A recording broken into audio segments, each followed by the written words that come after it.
gun screaming like a siren at night. Red and blue shouting, nobody's right. Smoke in the streets, truth under attack. Everybody's loud, nobody's got facts. Feeds keep scrolling, nerves stay tight. Matchsticks flicked in the dead of night. They sell fear, cheap package the lies, while the clock keeps ticking, empires on fire. Can't sit quiet while the world's on edge. Lines in the sand, standing on the ledge. No script, no leash, no polish, quiet. Just a voice in the dark and a spark to the wire. This is and I'll bring the fire.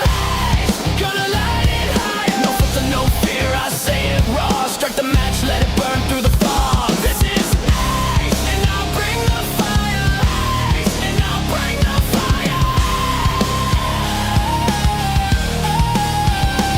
Everybody's selling truth like a brand, buying opinions they don't understand. Talking in circles, screaming online. Keyboard courage, borrowed spines. Yeah, power plays dressed up as peace. Same old wolves with different teeth. But silence is loud when the house is burning. And the fuse is short, yeah, it's still learning. I don't dance for the left or the right. I stand in the heat, I stand in the fight. No strings, no chains, no manufactured choir. Just gasoline thoughts and an open lighter.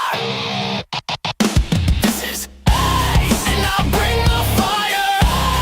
Gonna light it higher. No filter, no fear, I say it raw. Strike the match, let it burn through the fog. This is and I'll bring the fire. And I'll bring the fire.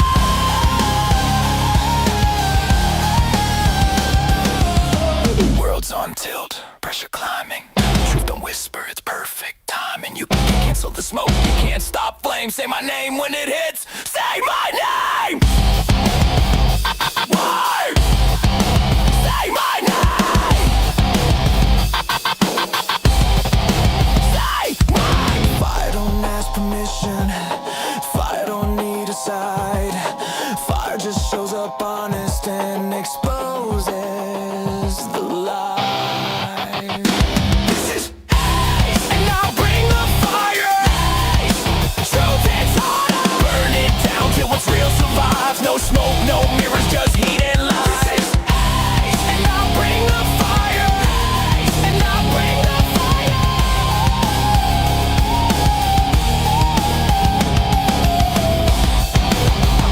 American fire. Strike it. Let it speak.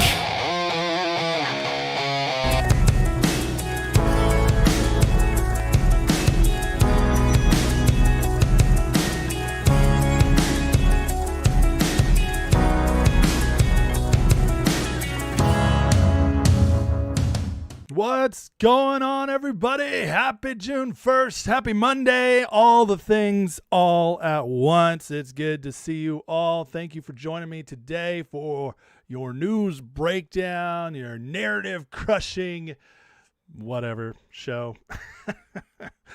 Hope you guys are well. Hope you guys had a great weekend. I know I did. I visited my sister in Georgia who is just going through a tough time. And so your prayers worked. I got there safe and back, was able to have a good weekend with her, reconnecting with her and her kids. And so I just appreciate it. So thank you guys. Safe travels there and back. And now we're ready to do it. My God, we got so much to get to. This was an eventful weekend. Iran is ramping up bigly. We have all kinds of crazy stuff coming out for the midterms, man. The Democrat people are just nuts. They got the craziest people this time. So going to be exposing those and some of the major stories coming out this weekend from that. We got all kinds of advancement on the justice side of things. Deportations ramping up, arrests ramping up. All just the Trump administration is doing amazing stuff. Candace in Russia. Of course, we got a grifter report today. All kinds of stuff there. And then at the end, due to popular demand, I have constantly gotten questions. How do you know things are getting better? How can you say that? How can you say the world is improving? Well, guys, I put together an entire report I can do in about 25 minutes about how the last 2,000 years history has been a tale of improvement, and we are living in the best time to live ever, and it's only going to get better. So that's going to be for all the doomers, because once you see these facts, historical facts, you will not be able to argue anymore. You're going to have to come up with a new narrative if you want to still doubt me, and that's okay. You're allowed to your opinion. You're just not entitled to your own facts. All right. That's what we got. So loaded show today, but you guys are here for it. I appreciate it. Who's singing my song, my intro song? That, my friends, is my buddy made it. He made it together. He used some AI to help him, and yeah, you'd have to ask him. He made it for the show, and he sent it over. All right. Before we get started, guys, hit that like, hit that subscribe. Thank you all for watching. As always, let me get into the chizat. Say hey to people. As always, friends, if you're new to the show, please feel free. Get in the chat. Disagree with me. All that's fine as long as you're respectful and honorable. If you're not, I'm going to call you out on it, and our mods are going to take you out, because we don't do trolling here. We don't do a-holes trying to make a name for themselves by just blasting nonsense out. You be respectful or you're gone. Other than that, get my attention by tagging me, and if I just miss it because the chat is blowing up, you always will get a super chat read. That is a guarantee. Speaking of super chats, on Rumble, we got a $20 donation. It says, happy Monday. Let's go from none of your business. Thank you very much. I appreciate that. Very appreciated. So what's up to Rumble here on X? On YouTube. X, I can't see your comments. I apologize. It's not my fault. Elon, fix it. On YouTube, we got Gen X MAGA. What's going on? Kim Wiley, Bobby Girl, Nick Majors, Doc No, Teslin Joe, Job for Nine, Scott Volkovich, Christina, Dadbot, Todd, Come Take 'em, Jay Tyrus, Just Jess, Jim Lorraine, Foundation Preacher, Katie Cat, what's up, friend? Mark R, Alice Fordham, Henry Perez, Action Not Words, Ray Sandoval, Threads of Hair is in the house, Girth Mike, Wise Old Man Show. I like that. The Wise Old Man Show. Do you have a show? Might have to check that out. Rum Dog is here. Candace, the one, what to do, friend? Miami RN, Senile Tyrant, Cat Crazy, and many more. Carnivore King.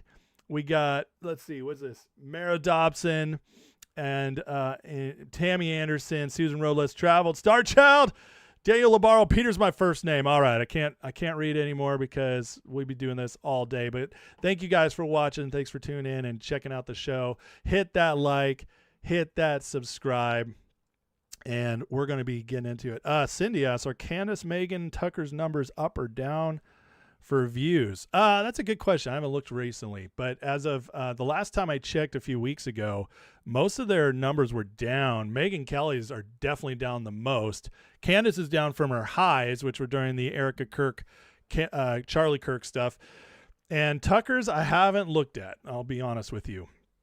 But I can tell you this, whether their views are up or not, their influence is down, and their effect on MAGA, on Red America, is way, way down. They're now courting leftists, libertards, and the mushy middle, and bots, a whole lot of bots. So that, there are ways to keep your views up without, but the truth is in the engagement and the effect.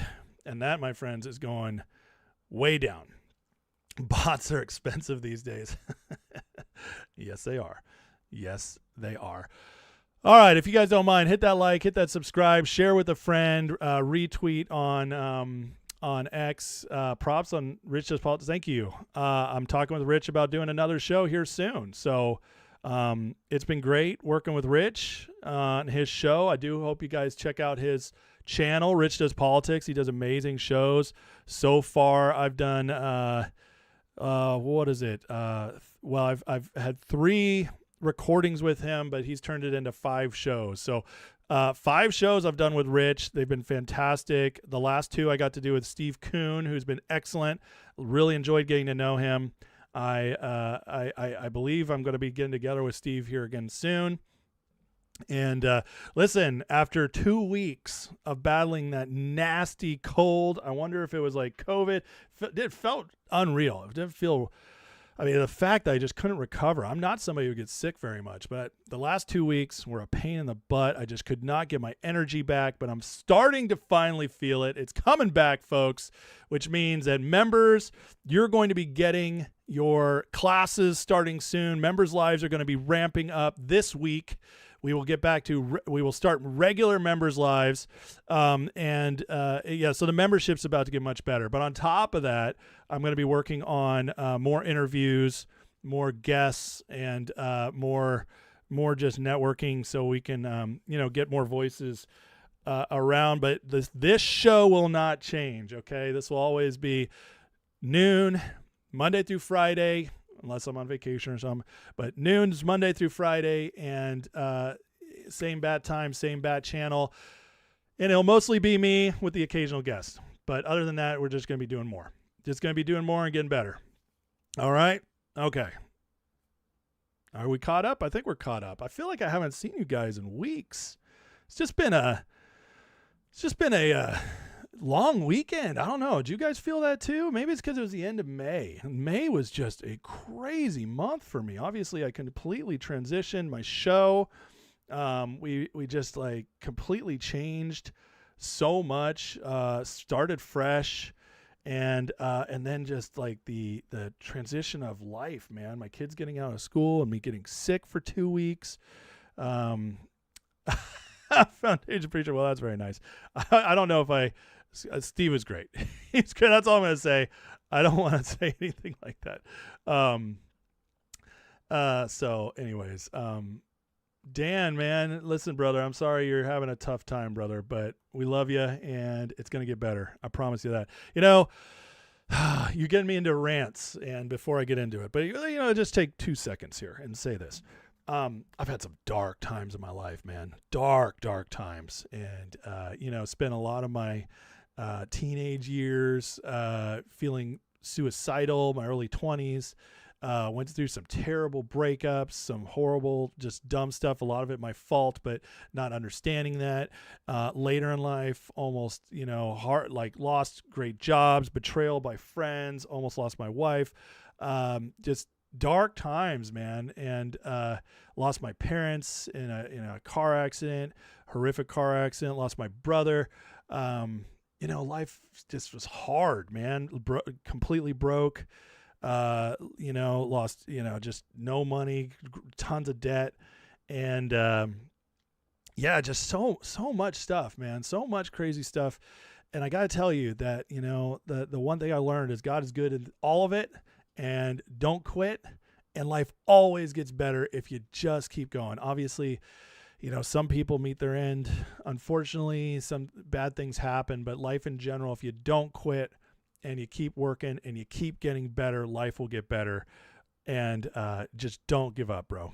Don't give up. It'll always, I can tell you from my own personal testimony, I am not somebody who's lived a charmed life. It's funny. I did my teaching the other day on, my Bible teaching on why I think things will get better. And I made the religious bros really angry. They were like, oh yeah, you must enjoy your charmed life, but things aren't like that in the real world. I'm like, charmed life? I mean, I'm an American. So in that sense, yeah, I've had a blessed life, but charmed life, man. I don't know about that. I've worked for everything. I've had to fight through a lot of hard stuff in my life, and I barely have any family left because they've all passed away. It's like, I mean, come on. A charmed life is funny. Yes, I get it. I have a charmed life compared to like a child slave in Haiti. Yeah, I get that. But it's all contextual. Okay. And, it's not like I haven't endured anything.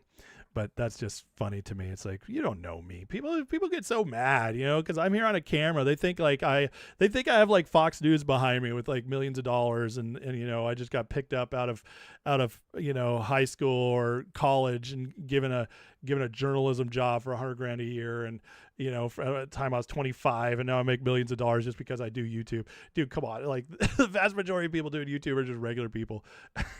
So it's just charmed life. That cracked me up. So anyways, sorry.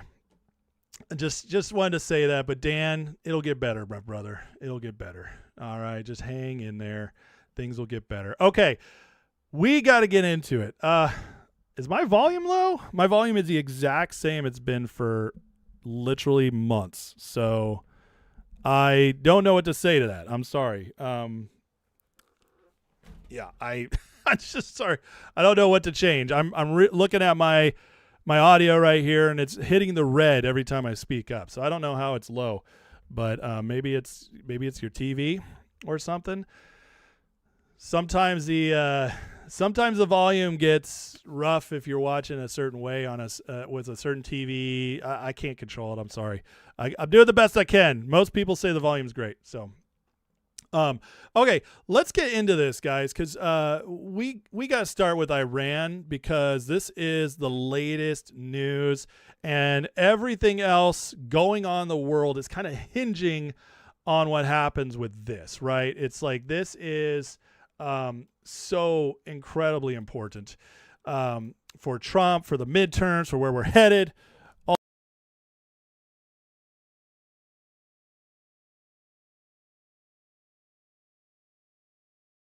Hello? There it goes. All right. My mic disconnected for a second. But yeah, let's start here. This is what we're going to start with today on the latest in Iran and what I'm seeing and what I'm thinking and what I'm hearing. Now, okay, last week, remember, I was covering Iran, and the big thing that happened towards the end of last week is we were this close to a new deal. Now, the deals keep falling through, and we've been very honest about that, and the round and round we go. But I will say they were starting to give a little more, so it looked like things are getting closer. Even Newt Gingrich, the old neocon, establishment Republican, behind the scenes leader of much of the Republican Party, is even he came out with a post and said Trump is on the verge of a historic victory. He said he started to look at it in a new light and blah, blah, blah. I covered all that. Which is exactly what I've been saying this whole time. Of course, the talks fell through again. Hey, it keeps happening because we are dealing with the IRGC. The IRGC is City of London funded. This is, if you've been following my show, I don't have time to go into it all right now again because I've done hours and hours and hours of content on this. If you've been following my show, you understand that Iran is the keystone to so much of what Trump wants to do geopolitically. It's going to significantly set back City of London. It changes our whole relationship with China and really impacts the sovereignty of our nation and the free flow of oil markets. So much stuff. Okay.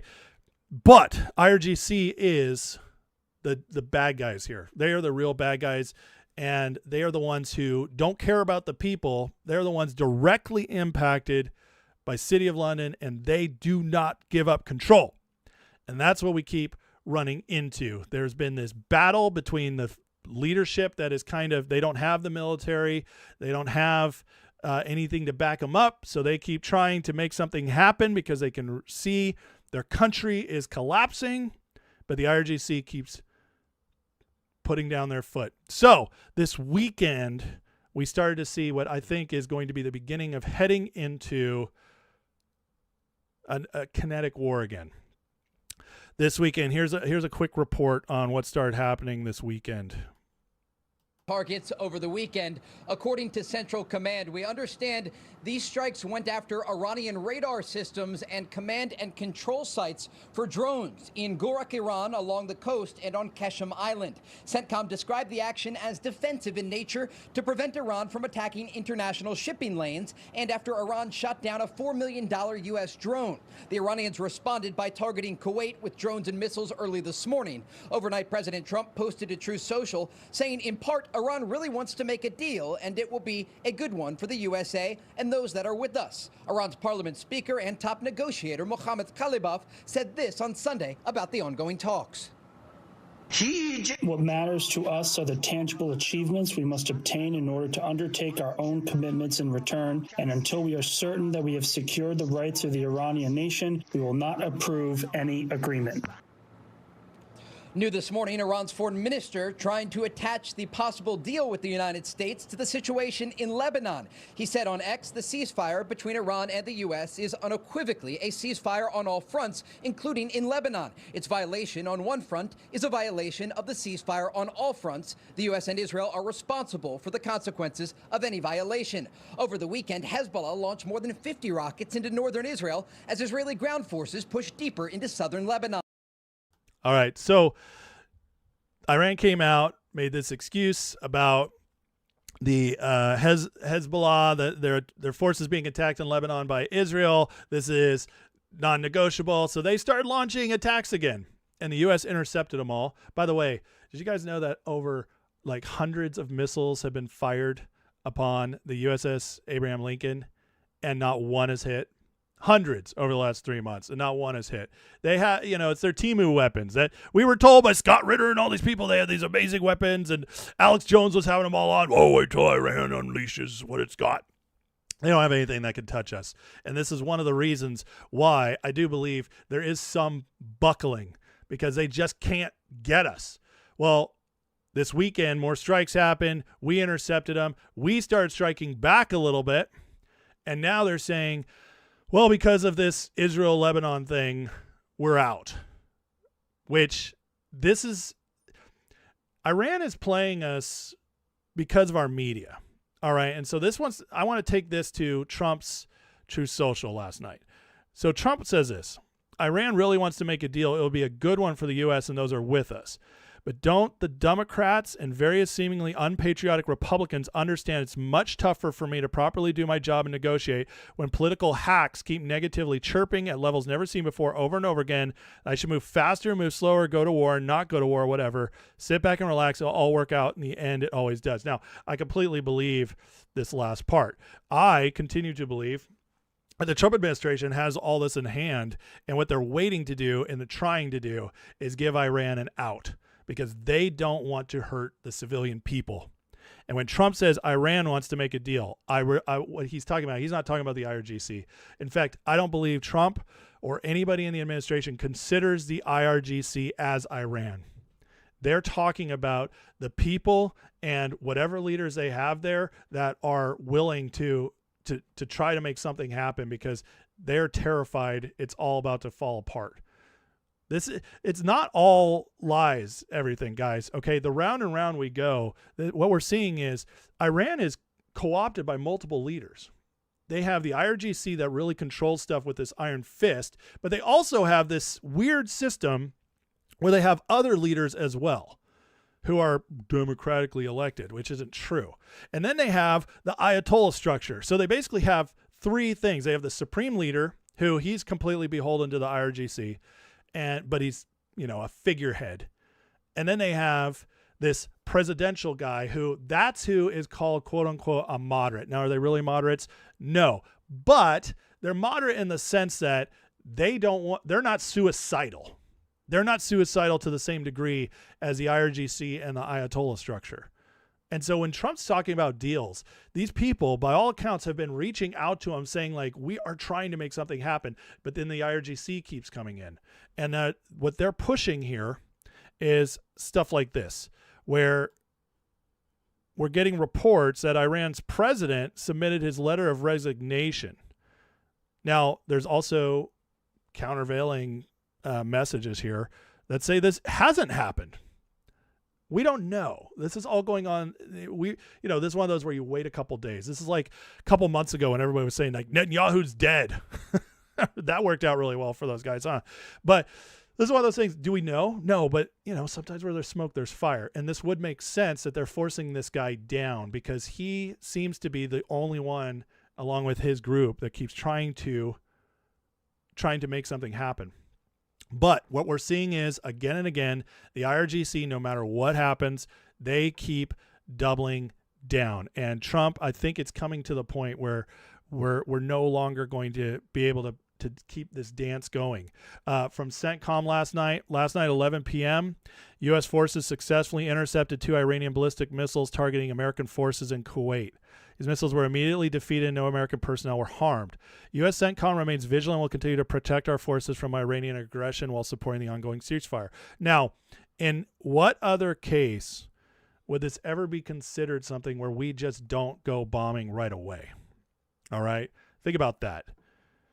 We would, even Trump, if we were attacked, he's launched attacks. This has always been the way we've done it. We don't abide by this. But Trump, instead of just using this as an excuse to go all out war, even though our base is being attacked, is still trying to moderate everybody. That's not cowardice, guys. And that's the narrative that's going to be put out there. There's a couple narratives we're going to start getting. We've already seen them a little bit. One of them is that Trump's a coward and he just doesn't want to see this through. That's the neocon argument. That's what they all want you to believe, because if it was up to them, they would send 100,000 troops in right now. They would bomb them, we'd get troops in, and they're looking at another 15 to 20 years stuck. That's what the neocons want. The neocons are wanting to gear up the war machine. And, of course, City of London wants that as well. So that's that narrative. And Trump is trying to hold that off, as well as fix the Iran situation. The other narrative coming out right now is, oh, Israel's getting us stuck again, which this is where Iran is looking at our media. They're looking at what the Democrats are saying, what all the podcasters are saying, thinking that they're going to divide MAGA, which is the City of London playbook. They're looking at all that and saying, oh, Israel bombing Hezbollah. They're not bombing Lebanon. Hezbollah is just in Lebanon. So let's make this clear. They're bombing Hezbollah, who's been bombing them. And anybody weeping for Hezbollah, I don't know what to say to you. You're on the wrong side of history right there. All right. And so but that's the other narrative. Oh, that Trump was about to get out. Iran's actually sensible, but Israel. Now, anybody who, I don't care what you think about Israel, but if you actually think Israel is crazier than Iran, you might have a screw loose. There's something wrong in your brain.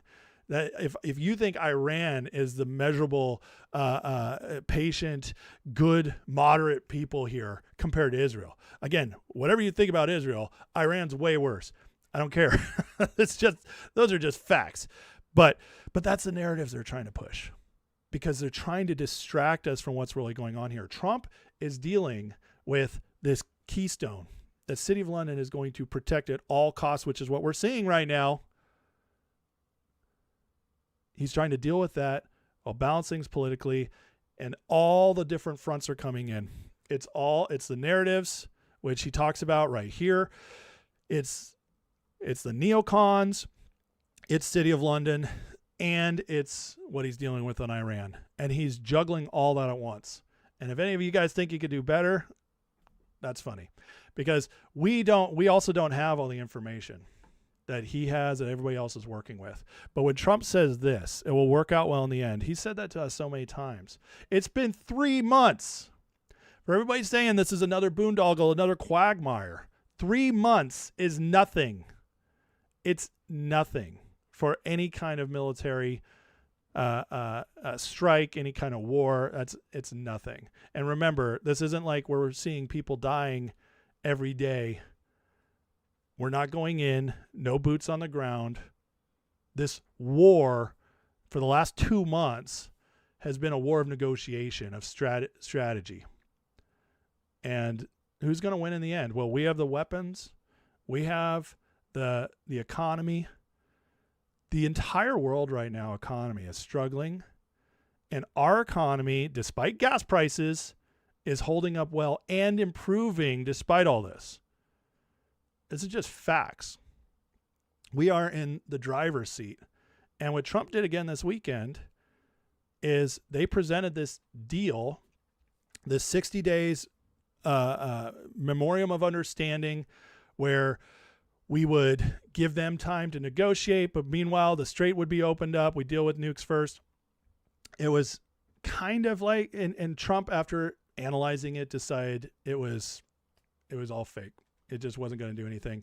And giving up the blockade on the Strait of Hormuz wouldn't be wouldn't be in our best interest. So the patient man wins in these situations, guys. I hope you understand that. Throughout history, that's what's been proven. The patient man wins, especially when you have all the leverage.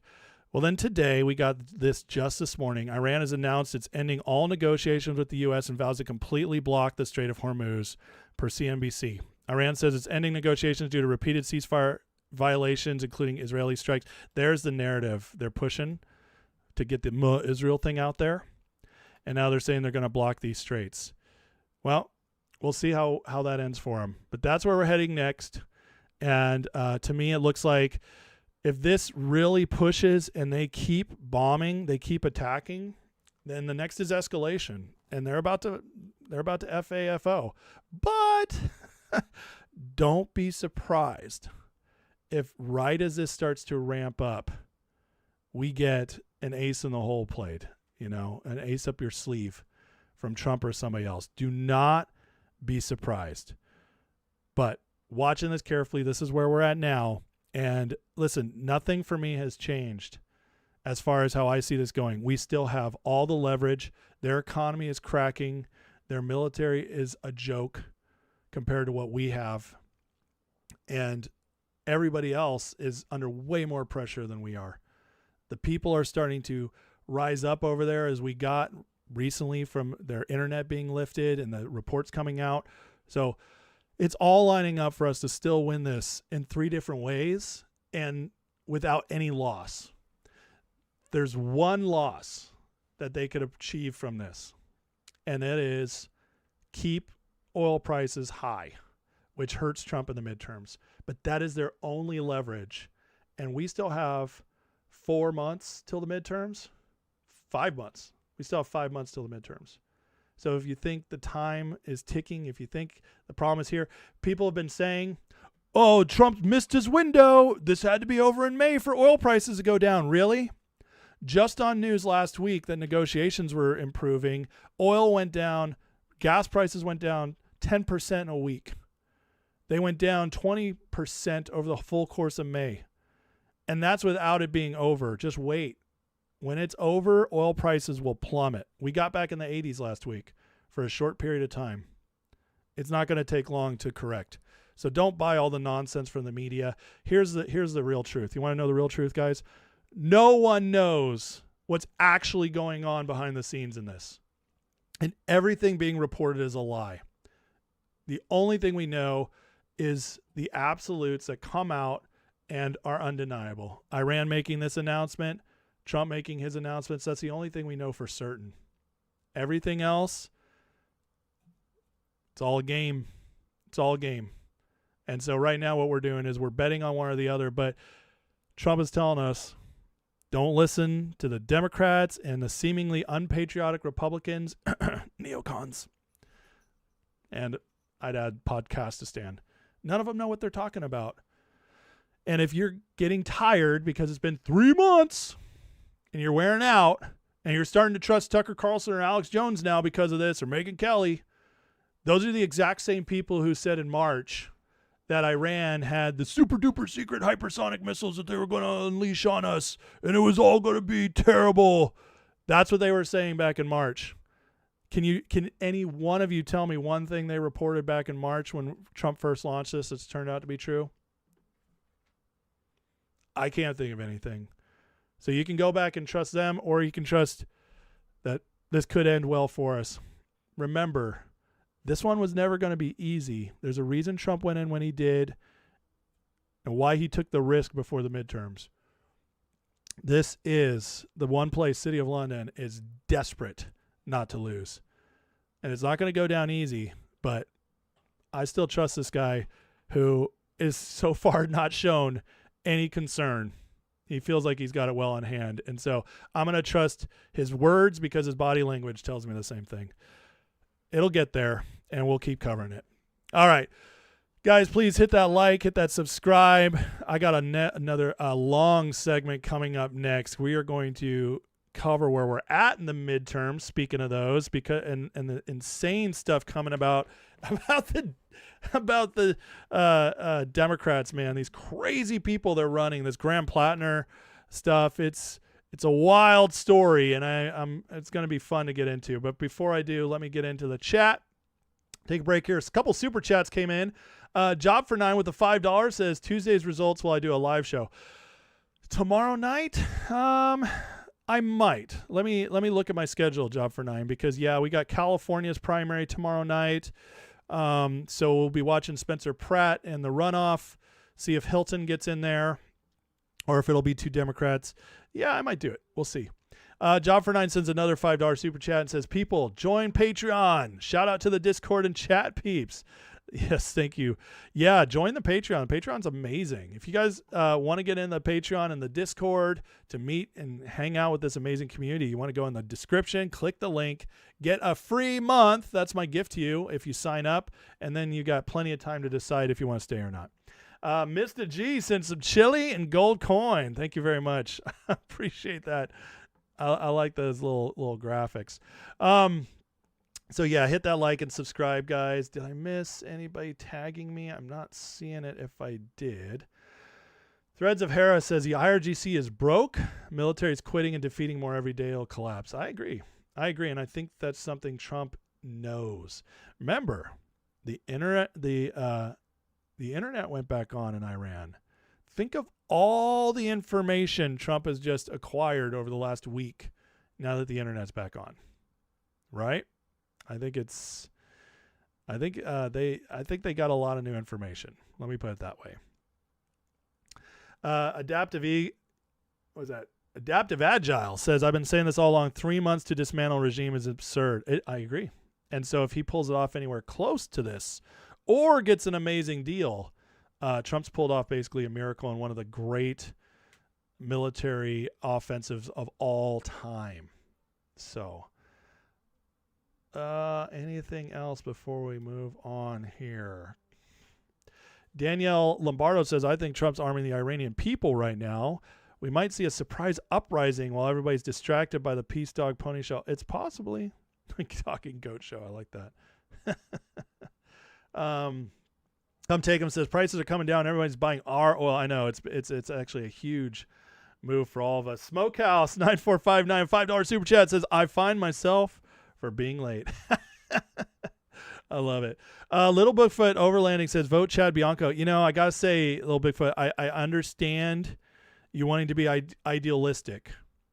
I do. I get that. I don't necessarily like Chad Bianco, but I understand if you do, and that's totally fine. I will say the question you got to ask yourself for California, are you interested in being idealistic? Or are you interested in winning and moving forward in the right direction?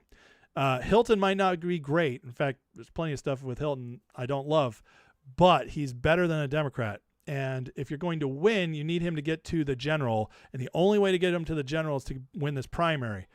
If he doesn't win this primary and it's 2 Democrats because idealistic people vote for Bianco, you guys are screwed again. And I'm saying this as a former Californian, someone who lived there for 30 years. Listen, I love California. I want to see it go in the right direction. I would be telling everybody, and if I were Bianco and I really cared about the state, I would drop out and endorse Hilton because he's way ahead of Bianco. He's the only one who's got it. Hilton's the only one who has a chance. Sometimes realism means taking the win. And but that's just my advice. You can decide to do what you're going to do. But just, you know, don't complain if you got another Democrat governor and Hilton barely missed it. So it's, you know, Trump has taught us how to win. And by winning means sometimes you got to push idealism out. But if Bianco really cared, he'd drop out right now and endorse Hilton. It's the only chance. It's the only chance you guys have. It is, unfortunately, like it or not. It's California. So a moderate Republican is still a massive upgrade over a Democrat, over a Newsom. It's a massive upgrade. And, you know, and unfortunately, he's the only one who's got a chance. So just, you know, I'm telling you the hard news, but, you know, libertarians, libertards, they're always idealistic, and there's a reason they never have power. They never have power.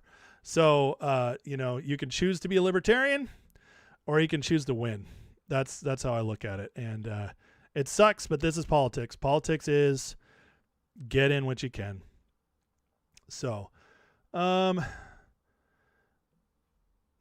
Woodall says the only thing I have against Hilton, he wasn't born in America. Listen, I understand that, but that's just not California's laws, and the Constitution doesn't prohibit states from having different laws. Arnold wasn't born in America, and he was a better governor than anybody else since in California. So, it doesn't matter who came in first. Listen, I'll tell you this, little Bigfoot. If getting in first mattered more, well, why isn't he winning then? If he got in first, that means he had more time to sway more voters. And Bianco's running a terrible campaign. He's just not going to win. He has no chance in hell. So it's like, that's his fault. If he's so great, why does he suck? I'm just saying, like, I'm not a Bianco fan. I'm not a Hilton fan either. I'm not a fan of either. But Hilton has a real chance. Bianco has none. And honestly, you got to ask yourself, why is Bianco polling so low if he's actually the best choice? He's running a terrible campaign. Look at Spencer Pratt. Came out of nowhere, and he's crushing it. And he could play spoiler in Los Angeles. That's how you win. You gotta be smart. So, let's see here.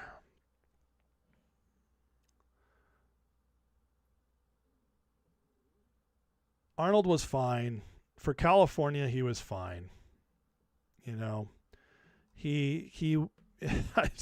don't think people understand how crazy California is unless you live there.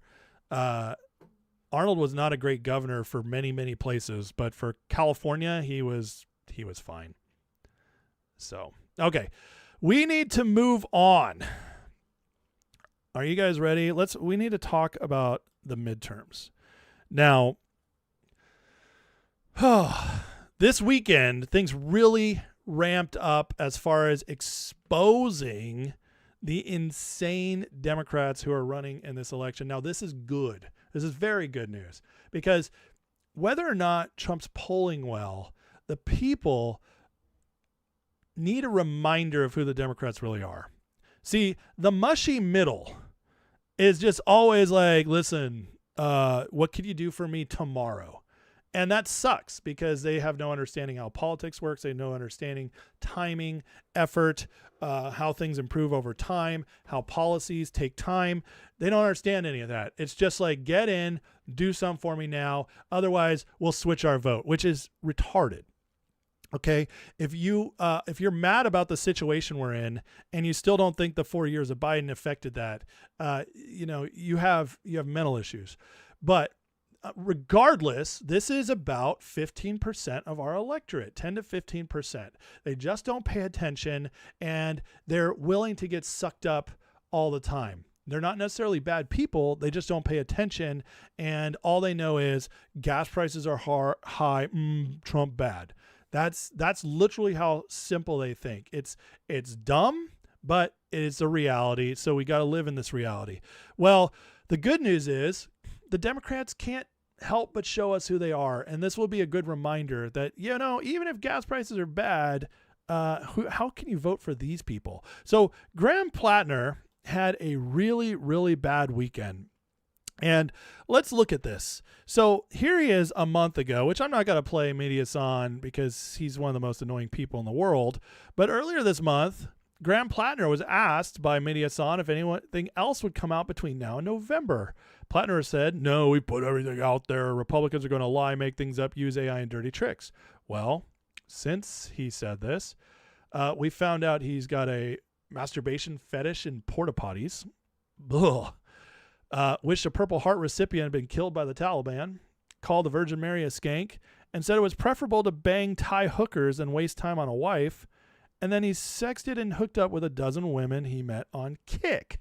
So this story has actually come out from the New York Times, which means, listen, when the New York Times does a bad story on Democrats, you know what this means? It means the story is coming from Democrats. Yes, this guy, Graham Platner, is so awful that the Democrats are trying to get rid of him. And a civil war within the Democratic Party is always a good thing for us. They cannot get along together. They are just despicable people. Now, Graham Platner's profile on Kik is an anonymous messaging app described as a predator's paradise. Platner's Kik profile features a photo of him topless in a towel showing off his infamous tattoos. Yeah, the guy with the Nazi tattoos. His username is early identical to the one he uses on his Instagram and Reddit accounts, the latter of which has caused a lot of problems for this campaign. Here is this just showing off his stuff right there. Platner joined Kik 4 months after the New York Times published an expose on the app's popularity among sexual predators who use Kik to distribute child pornography and facilitate abuse, kidnapping, and murder. Here's cases involving Kik in just the past 10 days, reported by the New York Times. St. Louis man charged with using Kik to exchange child pornography. A Western New York man charged with finding a 14-year-old girl through Kik and posing as a teenager, sending her explicit messages trying to get her to meet him. Or an Alabama man charged with statutory rape and attempted kidnapping of a 14-year-old girl. Or a Colorado man charged with taking a 13-year-old Connecticut girl to a hotel and assaulting her. This is a bad place. And this is where the candidate in Maine likes to hang out. Now, those who've been doing the research have known a long time ago. Back to the Maine Wire in December 1st, Graham Platner is featured on an Are We Dating the Same Guy Facebook page back in 2024. Now, I don't know if you guys know about the Are We Dating the Same Guy Facebook page, but people go on there and share photos of the men they're dating, and they're like, does anybody else dating this guy? To which others will say, well, yeah, look at me. And they all find out that they're dating the same people, these disgusting men who are hooking up with multiple women at the same time, lying to them. And so this all started because this disgruntled former campaign staffer leaked it because Graham's wife had come to them and talked about how many times he'd been cheating on his wife. See, the nominee for U.S. Senate in Maine, Platner's wife, has shared, his wife shared the candidate's inappropriate text message with a whole host of women, including members of his campaign staff. And then he used Nazi references to refer to his penis in sexual acts. Wow. Him and Thomas Massey would get along great. Name that member. Name that guy. Mons Pinecone, what's yours? I call mine Adolf. Who are these people, man? Another thing Massey has in common with Democrats, by the way.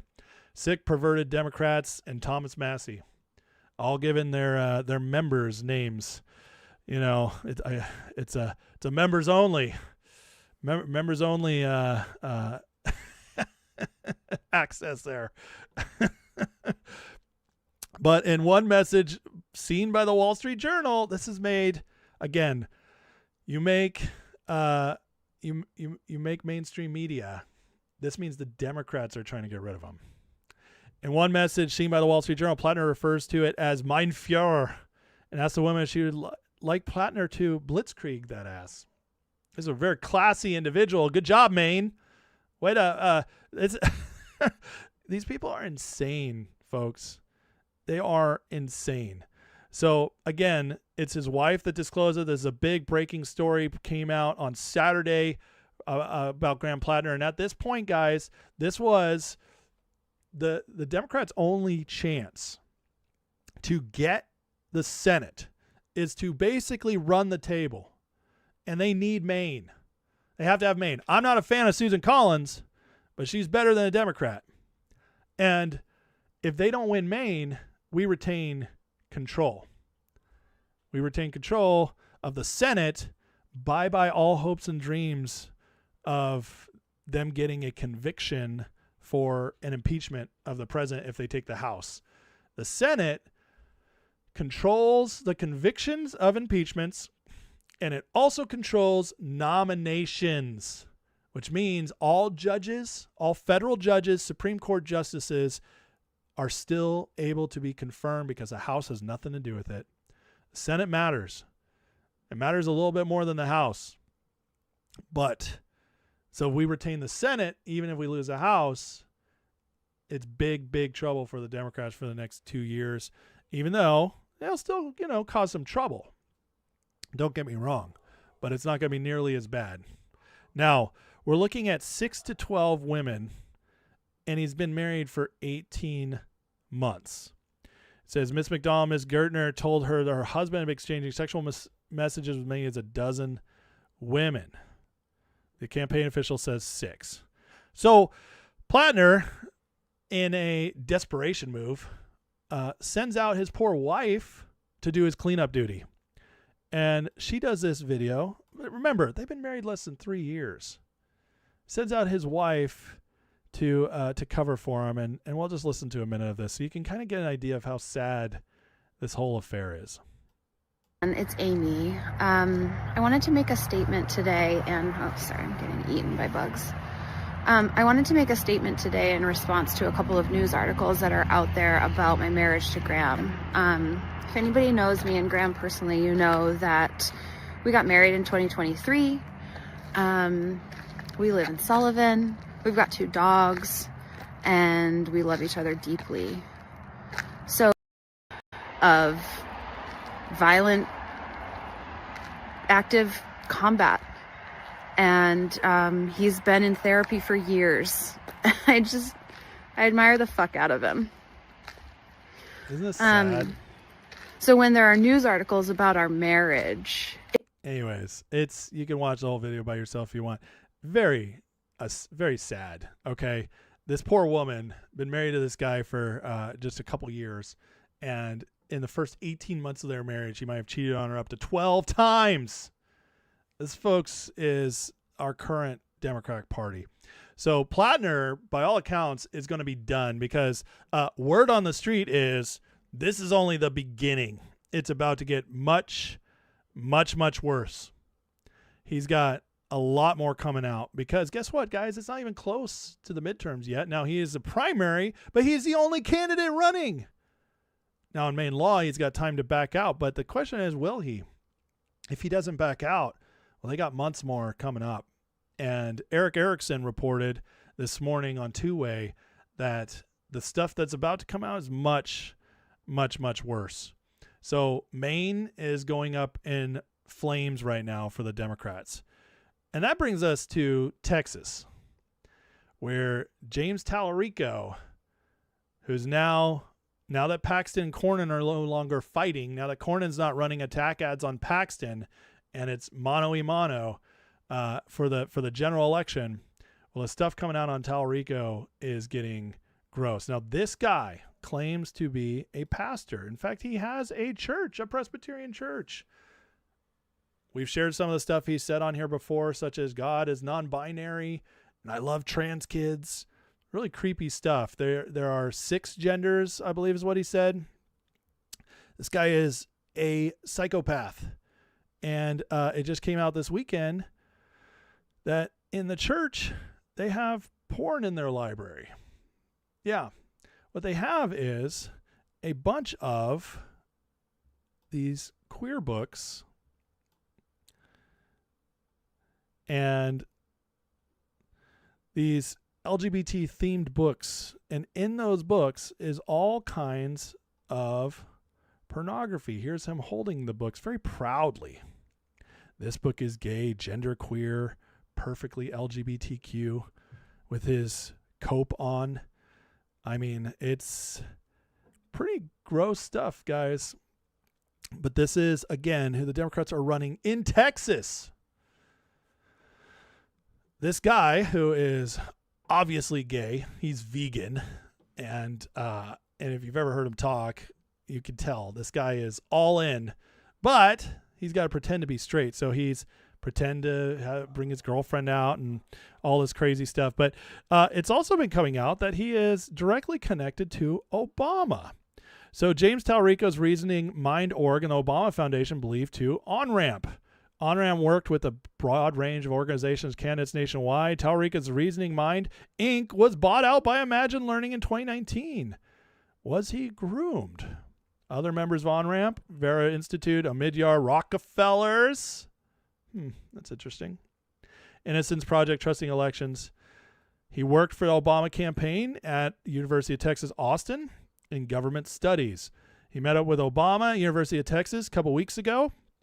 They made a video together, and the taco joint. Obama CIA Director Brennan primarily worked at the University of Texas, Austin, beginning in 2017, starting at Russiagate. Now, I'll tell you that if Brennan groomed Talarico the same way he groomed Obama, he did a terrible job, because Obama at least came across, he fooled many people into thinking he was this family man.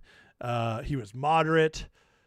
Talarico is all in on the crazy side, and nobody thinks this guy, at least Obama, eats meat. He did a pretty poor job here. But yeah, so they rushed out his girlfriend this weekend, finally, after all this time. And it turned out that, which is, first of all, very weird, hiding his girlfriend this whole time, right? Now he reveals her. You know what that means? They had to find one to pretend. But the story is they met at a gay bar. Really? I mean, they think you're stupid, folks. They think you're stupid. Because normal straight people meet at gay bars and start dating, right? Right? Am I right? Is that normal? I don't know. JD's making the same face I'd like to make on that one. Meet at gay bar, start dating.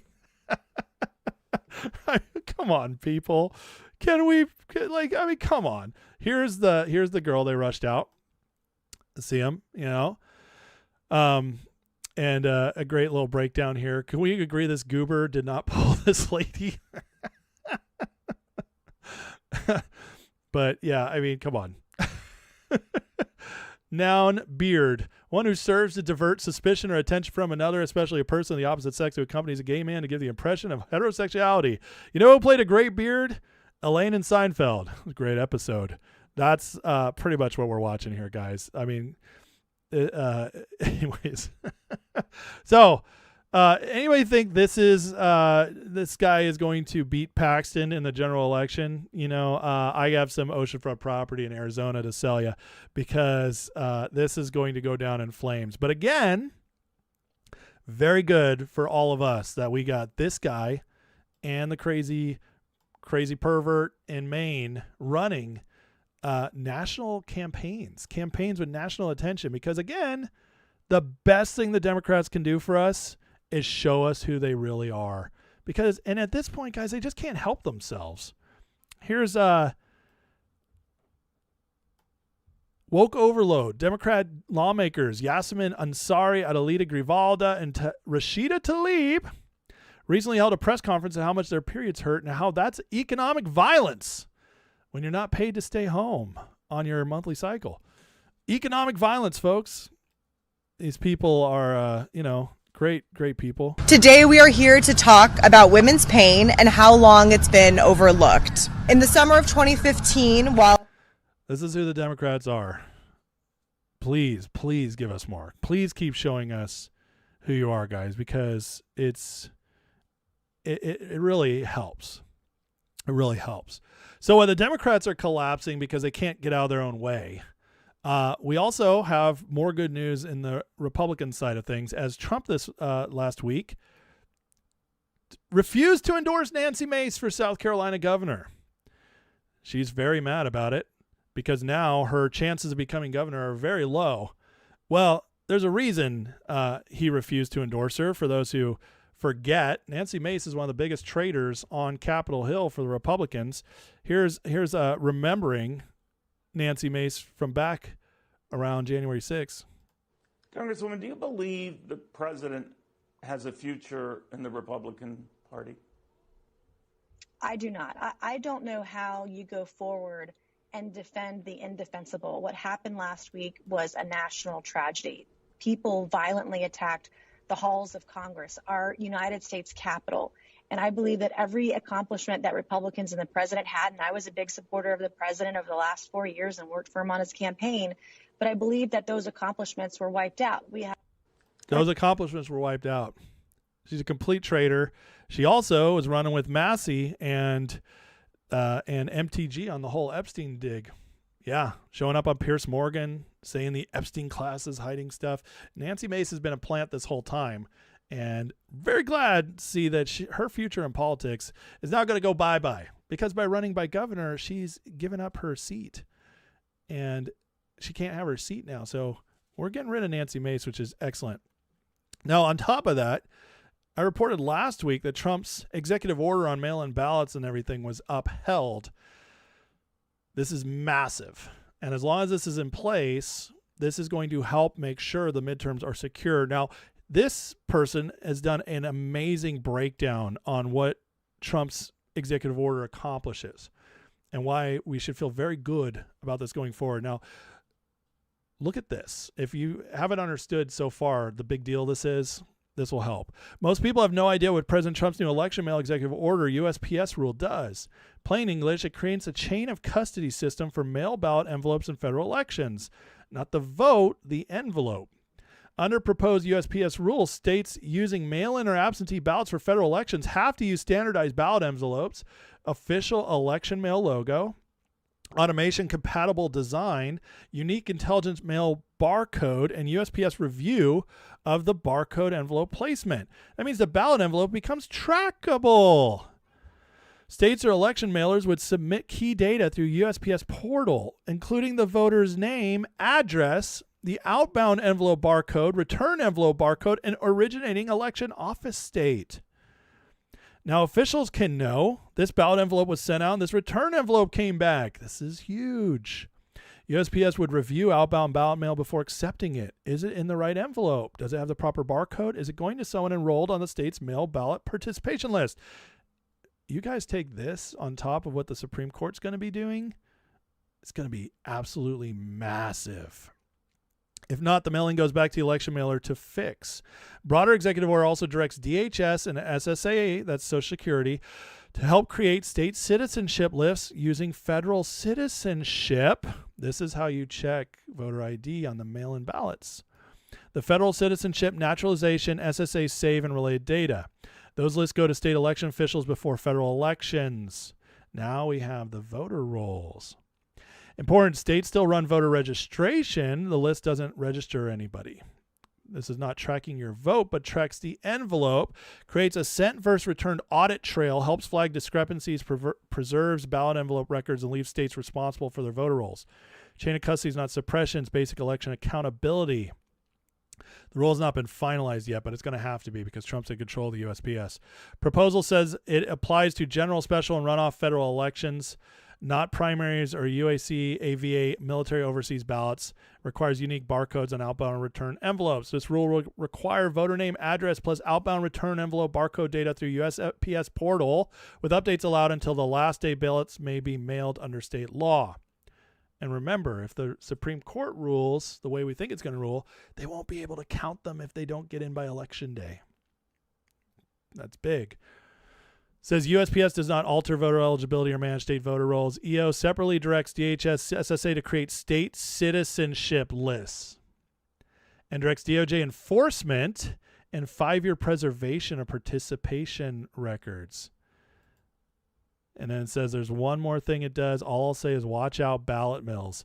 So this can track the envelopes, which if they're mass producing them, that's going to be big trouble. This will put a blank on that. Now, this is a massive deal, and here's a great example why. Look at in California, the change in mail-in ballots versus Democrat rule. As mail-in ballots increased in California, so have Democrats winning elections. When Schwarzenegger won, only 29% of ballots were mail-in ballots. In 2021, Newsom won with 91% of ballots cast by mail. Now, that was the COVID year, but still. Trump's executive order securing and verifying mail-in ballots for 26 midterms will play a major role in the radical left losing California. It's possible. And this means if this is held up, this could affect this election where if a Republican's in there, Hilton or Bianco, which we've already talked about how Bianco just has no chance, but if Hilton's in there, there's a chance he runs a good enough campaign, he could win California because of the mail-in ballot cleanup. This is massive, okay? Absolutely massive. And things are changing, guys, even in California. Spencer Pratt now has an 80% odds to reach past the primary. Because it's an open-ended primary right now, the top two advance. It's Karen Bass, Spencer Pratt, and this other woman I can't remember, but Pratt has a chance right now to finish in the top two, maybe even at the top spot, which would mean he'd go to the final election versus Karen Bass in the fall. And again, we're at the point where if this keeps happening, anything can happen. Anything can happen. Now, the polls are lying to us as always, and here's a great example. As Seth Keschel says, why are people stupid? What's the point of the internet if people can't do basic research? Here's an example of in just a few years ago, Collins and predictions to lose. This was 6 years ago, 2020. Here's what all the polls said. Just like right now, they have Platner ahead of her. Every single poll. And then what was the final result? Collins won by 9. Listen, you think national polls are bad? State polls are way worse. And this is just a perfect example of it. So, guys, show up for the elections. Vote. Because no matter what, we have a real chance here. And in fact, it's trending so well for the Republicans that now they are the heavy favorite to win the Senate back. So the House gets better every day with all the redistricting, with the changes made there, with some of these candidates coming out as psychopaths. And the Senate now is very much trending in the Republicans' favor. Oh, yeah, and that's with getting rid of all the rhinos. Bye-bye Tom Tillis. Bye-bye Mitch McConnell. Bye-bye Cornyn. And bye-bye Bill Cassidy. 4 rhinos out of 53 Republican senators. We're getting rid of 4 rhinos in one election cycle. That's massive because only, 15 of them are up for re-election? And just wait till 2028 when we have a presidential candidate on the ballot. It's going to be a shellacking. So, guys, the midterms continue to trend in Republicans' favor. And I think we're going to do it. I do. As of right now, I think we have a 55-60% chance of keeping the House, and I would put our chance of keeping the Senate at 90%. That's where we're at right now because Talarico and Platner aren't winning. And without them, they have 0 chance. So it's getting better, guys. Trending in the right direction. Oh, and by the way, once 28 comes with more redistricting and then 2030 comes with the census, Democrats are looking at being out of power for anywhere from 12 to 20 years. It's a beautiful time to be a MAGA Republican. All right.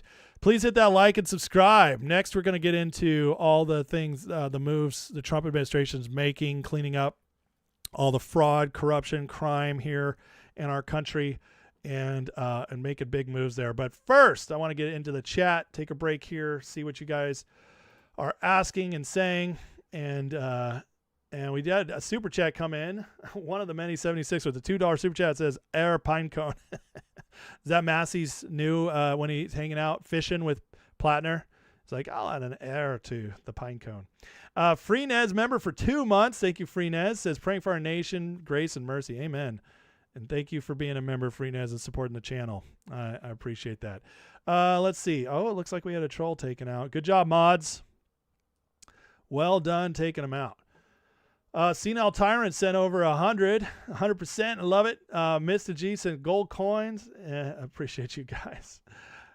Let's see here.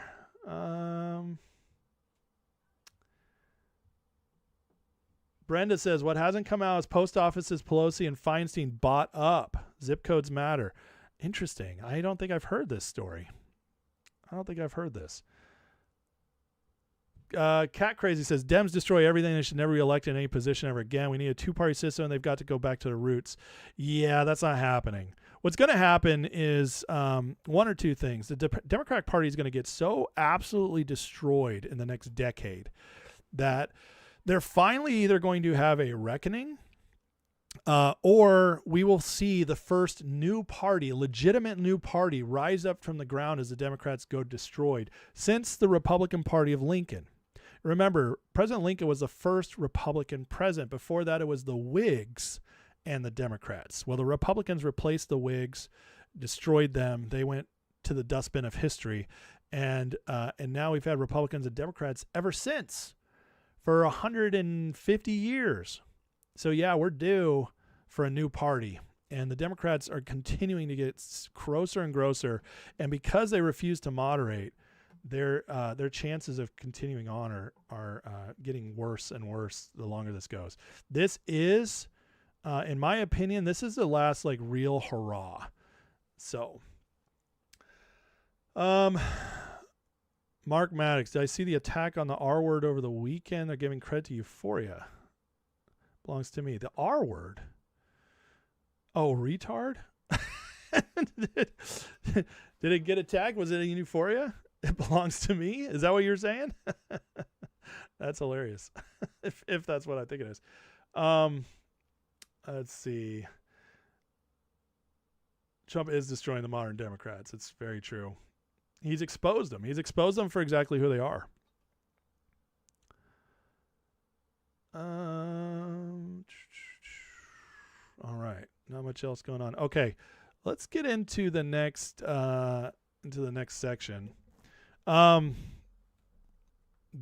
I don't know what you're trying to get across, but yeah, you don't need a spam. You don't need a spam. East Indian Terrorist Company, not country. I don't. Are you saying England is just a company? All right, hey Bashu, one more and I gotta block you. That's enough. National Socialist versus MAGA. Well, basically, I mean they're running a guy with a Nazi tattoo right now, which is what they are. That's the Nazis were National Socialists. So yeah, that's what we're looking at. All right, guys, please hit that like, hit that subscribe, repost if you're on X. I'd appreciate it. Share with your friends if you don't mind. And listen, again, as always, if you want to support the channel, you can always super chat or you can join the membership. You can get in the description. Click the link. I'll give you a free month subscription if you join the Patreon, and then you get to try it out. Get into the Discord with the amazing people in there and get access to members-only content. So appreciate you guys.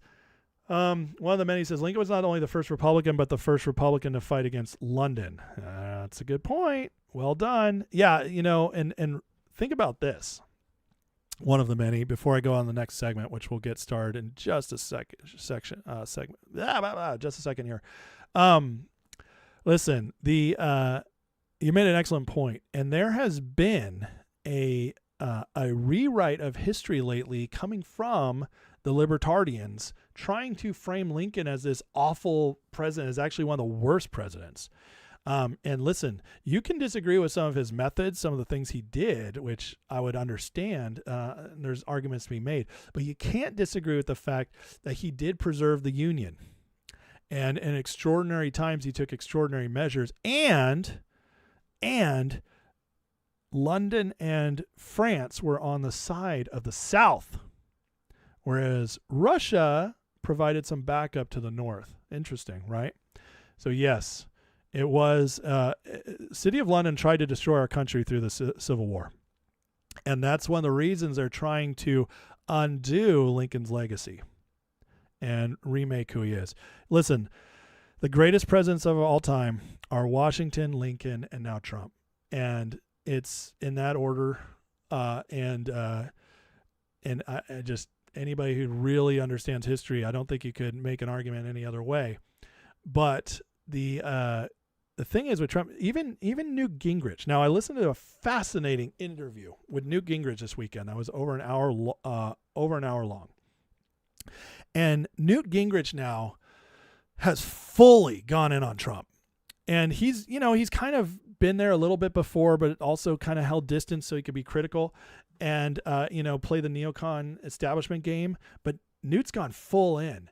And Newt Gingrich, in this interview, when asked where Trump ranks in history, he said if Trump wins the midterms, he will be third. Newt Gingrich said this. The Reagan disciple said this. And then he said if he loses the midterms and it slows him down the next 2 years, he'll still be fourth or fifth. Now that, my friends, is a wild thing to hear from establishment Newt. But that tells you, guys, the primaries were such a massive wake-up call. Newt is smart. You can dislike him. That's fine. But you cannot deny Newt Gingrich's genius. I mean, the fact that he won the House after 40 years of Democratic control was genius. What he did in 94 is to be commended. And yes, he's establishment, he's neocon. I admit all this stuff. I'm not a big Newt Gingrich fan, but he's a genius. And what he is telling the Republican Party right now by these interviews and these posts he's making is wake up.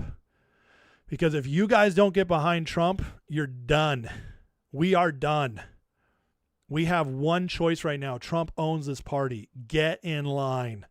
That's what Newt is trying to tell. He's, without saying it in those exact words, he's screaming to the establishment wing of the Republicans, wake up. Trump owns us.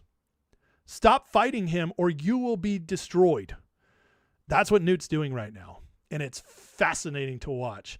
It means that Trump is far more powerful than any of us give him credit for, because those in the know are all reflecting it. In the same week, Newt Gingrich completely went all in here in America, representing the establishment wing of the Republican Party, the Bushies. Mark Carney started saying we need to support America First and MAGA. That is the Prime Minister of Canada, City of London banker. And then Tony Blair, the guy in England, the ringmaster of England's politics, City of London, through and through. He is starting to speak about America First and how we need to start changing stuff. Guys, if that doesn't symbolize that Trump is winning, I don't know what else to tell you. They are going in full survival mode, and the way they're doing is they're starting to bend the knee. And this is everywhere. I mean, go watch Promethean Action's video on it. It's fantastic.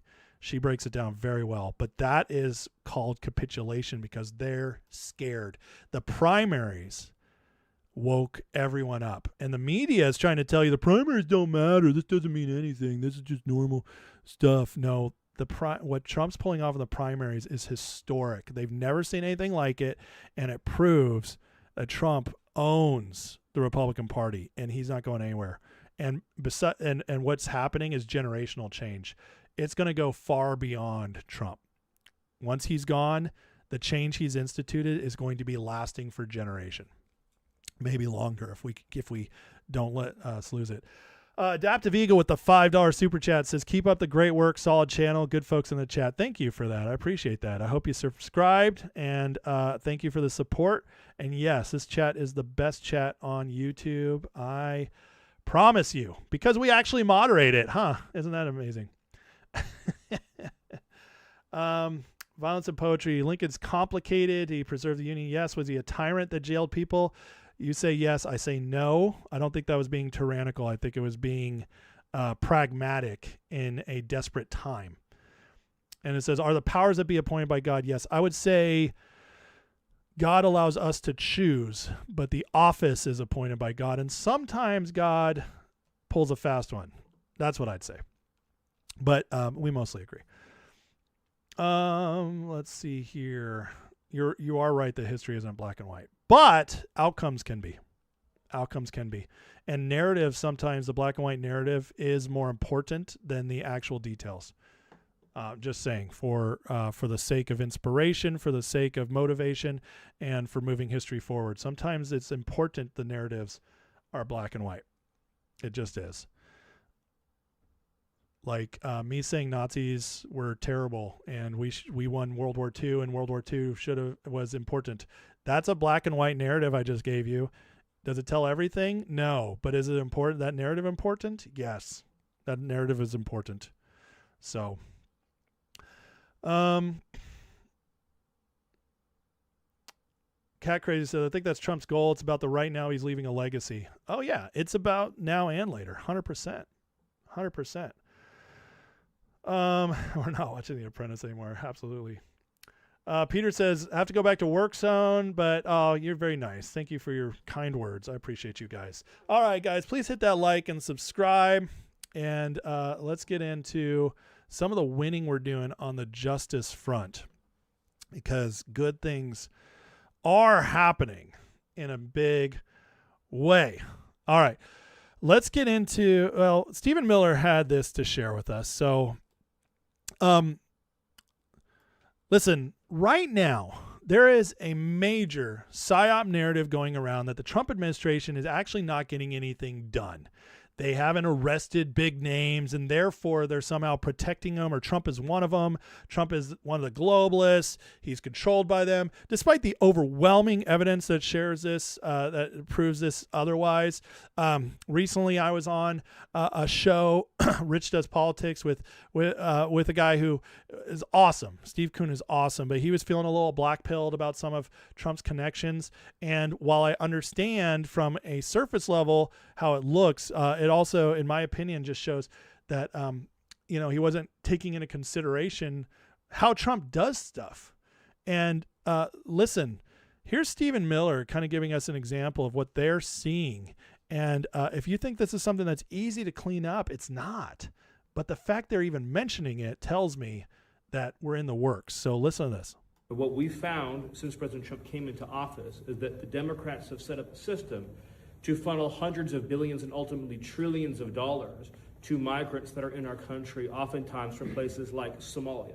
So as an example, ICE recently asked a group of illegal immigrants that were in detention whether or not they were receiving Medicaid. Half of them raised their hands and volunteered that they were on Medicaid.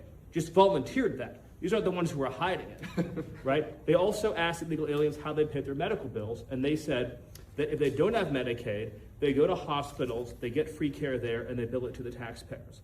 So they aren't paying for any of their own health care in this country. This is one example.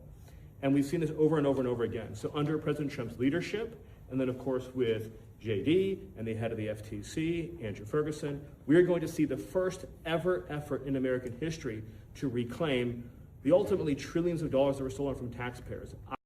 Did you hear what he said there? So not only is he exposing all this, okay, he's exposing what the system was for the illegals, the trillions of dollars that gone out. But at the end there, he says we're working to reclaim it. Now, I don't know how they're going to reclaim trillions of dollars, and most of it's already been spent. But the spigot has been turned off. That's a huge win right there going forward. Now, with that spigot turned off, we can start growing and outgrowing our deficits, especially as they turn off more and more of it and expose more and more of the fraud.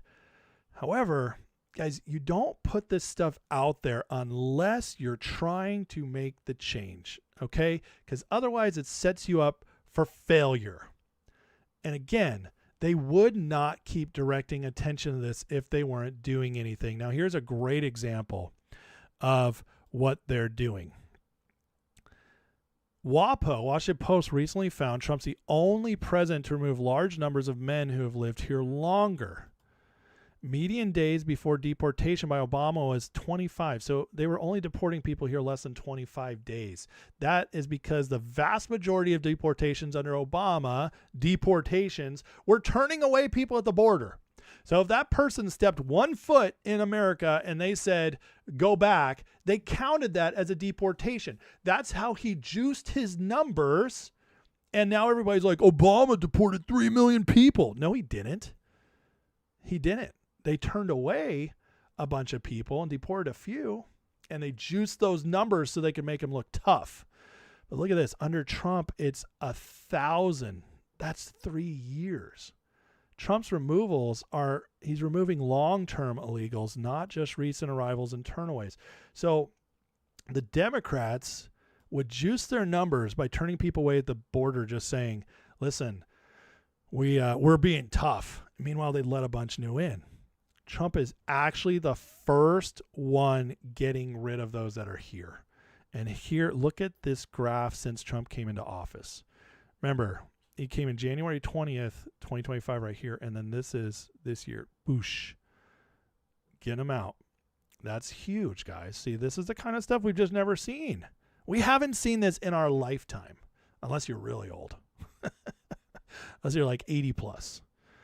So again, Trump's not doing anything. This is just, it's just insane to me. Anybody who looks at the facts for 2 minutes cannot make that argument. Now, here's another perfect example. Oh, there's no arrests. Well, tell that to these kids. FBI and Texas authorities under Kash Patel arrest 276 suspected child predators in a sting over the weekend. 89 children were rescued. Oh, but Epstein files. Epstein. Oh, I can't stop talking about Epstein. You know, Reid Hoffman, who I'd love to see behind bars for being one of the top guys with Epstein. I guarantee you, we stop Reid Hoffman right now, even though he's a big name. That's one guy. And he probably doesn't have 89 children we're saving right there. Bill Gates, same deal. Now, do I want to see those guys go after? Absolutely. But they're going to have to build the case, and they're going to have to go after them. But you know what's more important to me right now, and should be to everybody who actually cares about this stuff? How about the people actually doing it right now under the radar? The hundreds and thousands of them. In the last year, Kash Patel and the FBI have taken away over 3,000 child predators. And they've rescued thousands of kids. That matters. Those are facts. All right. And I'm sorry, but everybody like Thomas Massey out there saying they don't do anything, they're protecting pedophiles. This administration has taken out more pedophiles than any other administration in history. Those are stone cold facts. You don't have to like them. They're definitely not being reported, but it's there, folks. It's there. Here's a great little video Kash Patel put together of the FBI and what they're knocking out. There's a war being fought for our neighborhoods, and the FBI is leading the charge. By backing local cops and launching massive joint task forces, they're leading an all-out assault on the thugs, tearing our communities apart. Working hand in hand, they've hunted down and locked up more than 45,000 violent criminals.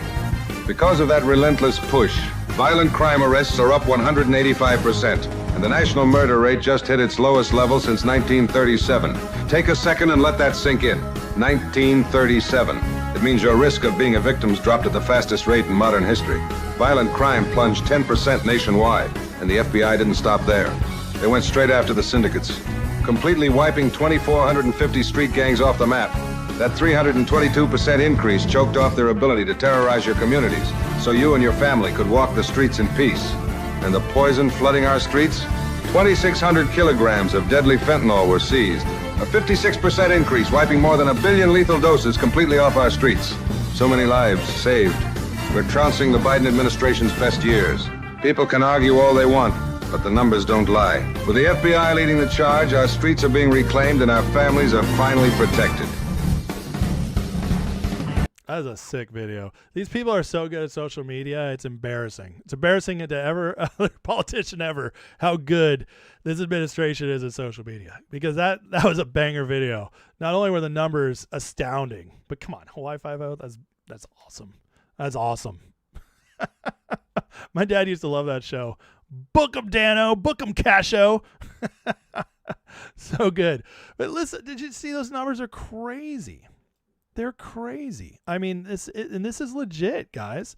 I mean, 2,600, the fentanyl, you know how far down overdoses are right now? They've just collapsed overdose rates in the U.S. It's amazing.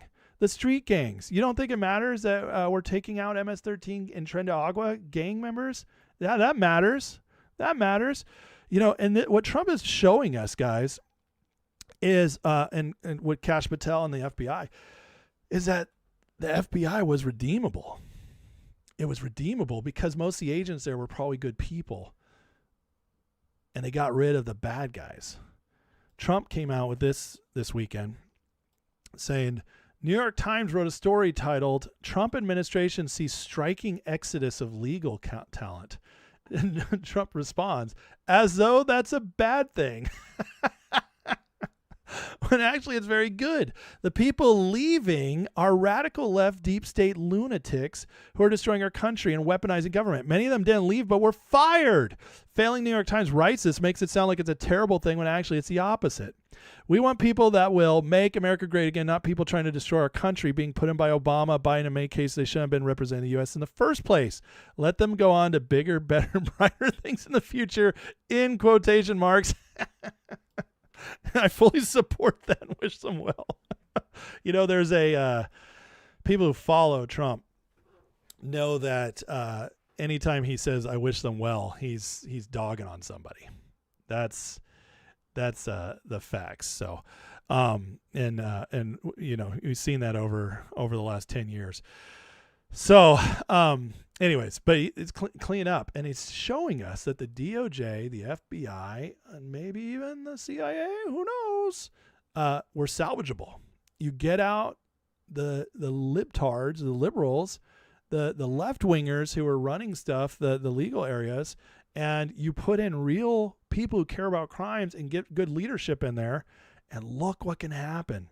It's amazing what we're seeing.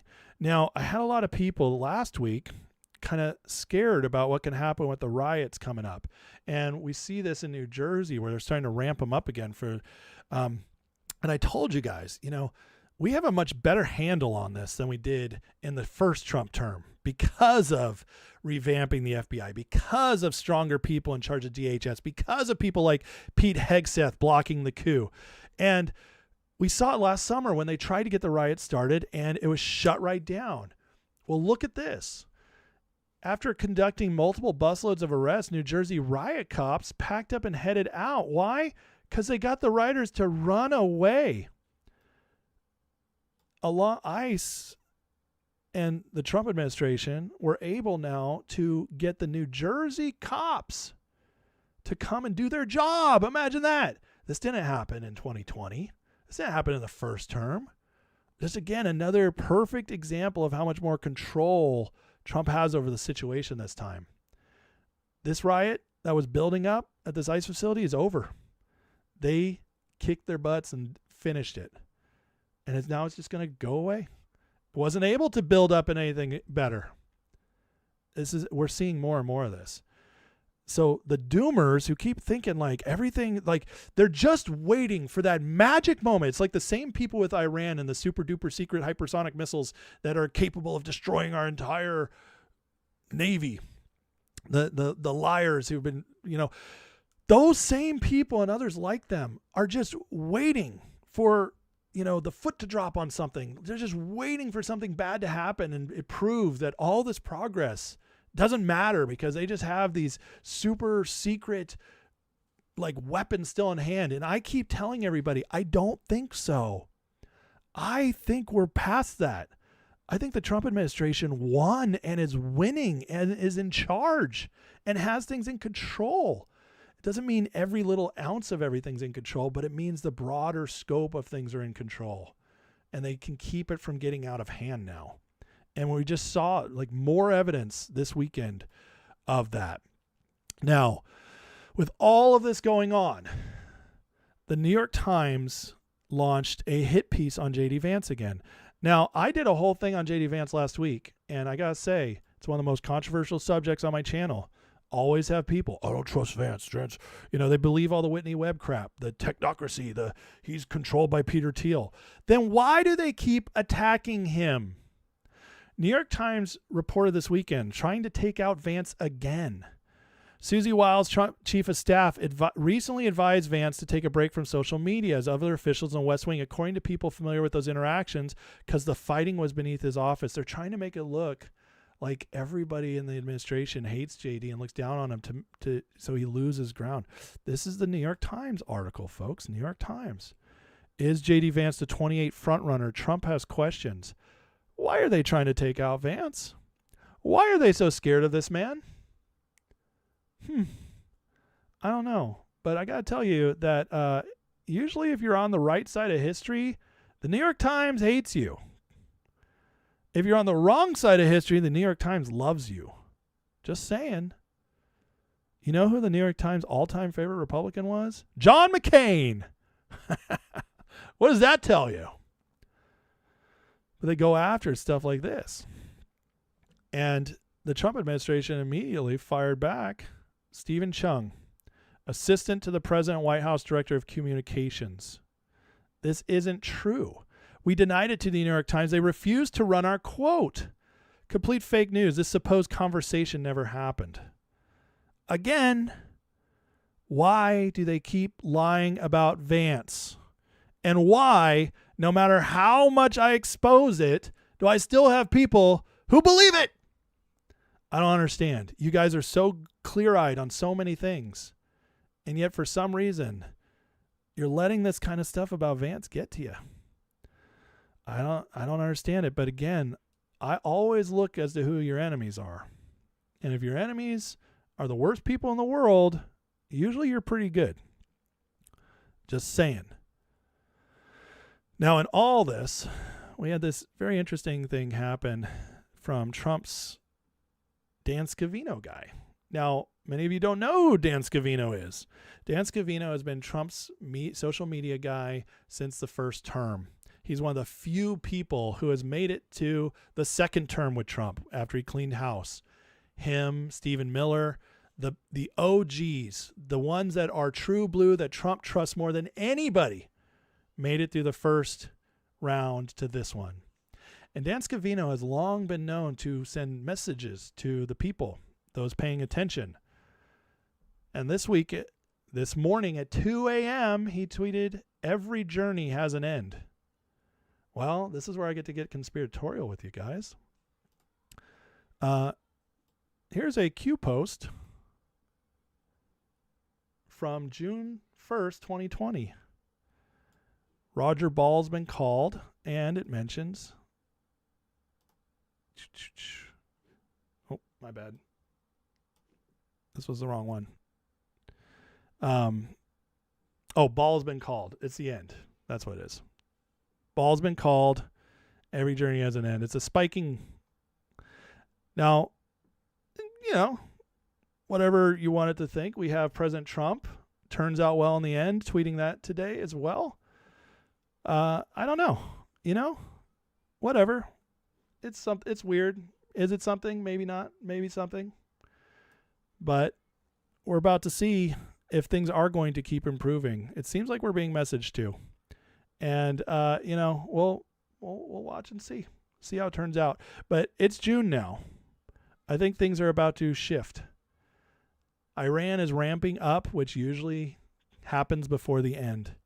The midterms, the Democrats are being exposed, and Trump, at his least popular because of gas prices, is starting to win back the House and Senate. We've cleansed a lot of people in the primaries. And then the justice aspect has been ramping up, as I just showed you guys. To me, it feels like we're about to head into a summer of momentum. And we'll wait and see how it plays out. Oh, yeah, and Tina Peters was freed today, too. Big deal. She's starting to do some interviews and get out there. So we're winning, guys. We're winning. And I think it's hard not to see it, honestly, from my perspective. But you guys make your own choice on that. All right, please hit that like, hit that subscribe, and thanks, guys, for watching this segment. Next is the Grifter Report. Some of you guys just watch it for that reason. Watch me for the Grifter Report. And, it's becoming fun little segment. So we're going to go into that in just a minute here. And then we're going to go into, at the end, I'm going to show you guys the hard evidence of how history has been improving over the last 2,000 years. But first, let me take a second, get back into the chat real quick and see what I've been missing. Let's see here. Cat Crazy says Trump should have pardoned Tina right off. He couldn't. She was held on state charges. He can only pardon federal. So that's why she wasn't released. Okay. So again, I know that's a narrative that gets pushed around. A lot of people blame Trump for stuff that is out of his control, like how many things that haven't been done that they want done are up to the Senate and not him. So, all right. Let's see here. Kat says, I think they're going to ramp up attacks on Vance for fear he'll run in 28. I agree. Trump just told Netanyahu to stand down Lebanon. Really? That's interesting. Texas Christ says, I talk down to people who try and tell you Vance not who you think he is. Do a deeper dive. He's a deep state puzzle. Bro, if you think you've done more research than me on Vance, you're crazy. If any of you think you've done more research on Vance than I have, you're nuts. So whatever, man. I know all the arguments. Try to throw something at me I haven't heard about Vance. I'll bet you $1,000 you can't. I've heard it all. I've researched it all. It's all Whitney Webb planted BS. She's an asset. Let's see here. I saw somebody, Trump's in the Epstein files more than Jesus is in the Bible. Yeah. You know what? In the Epstein files, where he's mentioned so much? Because Epstein was trying to stop him from becoming president. Oh my God. People are so dumb. You think your name is in something, so it means, it just means exactly what you want it to mean. How about you actually do the research and see why his name is in there? You know? Yeah, interesting. But people don't want to do that. They just want to take their narratives and live with them. It's so stupid. Hey, you guys want to know how you can tell if somebody's a retard?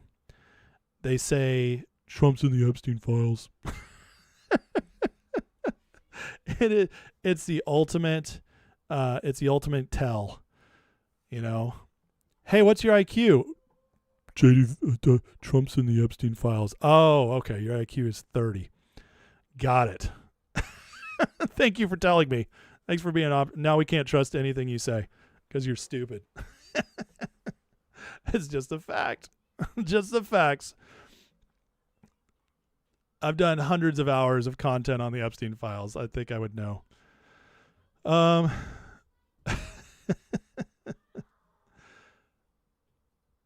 Absolutely. Trust but verify when it comes to people, anybody in politics. Yeah, if Rubio does become the candidate, they'll start attacking him. But I'll tell you this. The reason they're attacking Vance right now over Rubio is because they're more afraid of Vance than they are Rubio. That's the exact reason why. So they're going to keep and then once Vance is out of the way, if they're able to destroy Vance, then they'll go after Rubio. That's how they do it. They always go after the top first. They try to bring down the top and then they deal with who's next. So it's just to show you guys, the left is more afraid of Vance than they are of Rubio.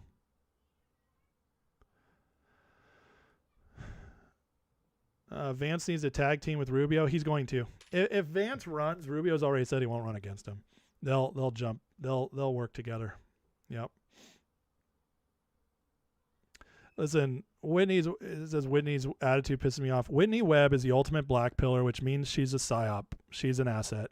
Anytime you present all this information and all you can ever tell you, all they can ever say about it is things are going to get bad and there's no hope and everybody who gets into power is bad all the time. Whenever they do that, they are an asset. They don't.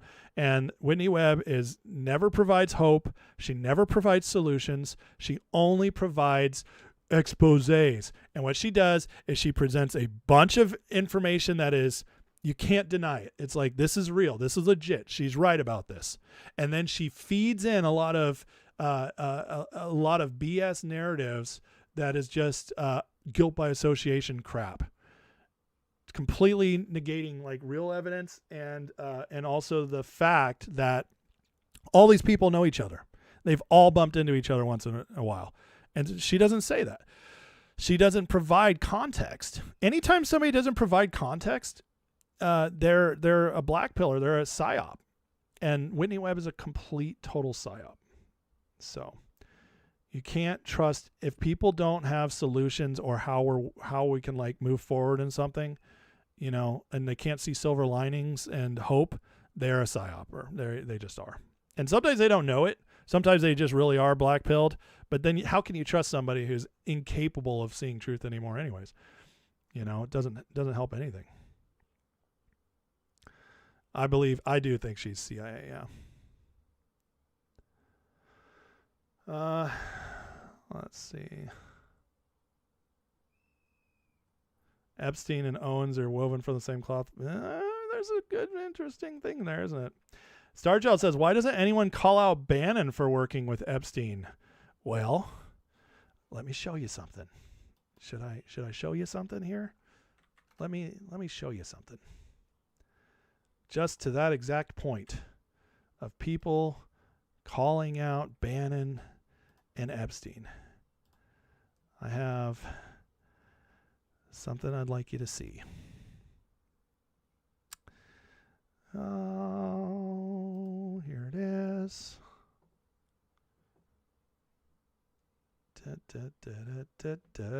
All right, here is my playlist, the Epstein files. And I want to show you something. Oh, look. Bannon.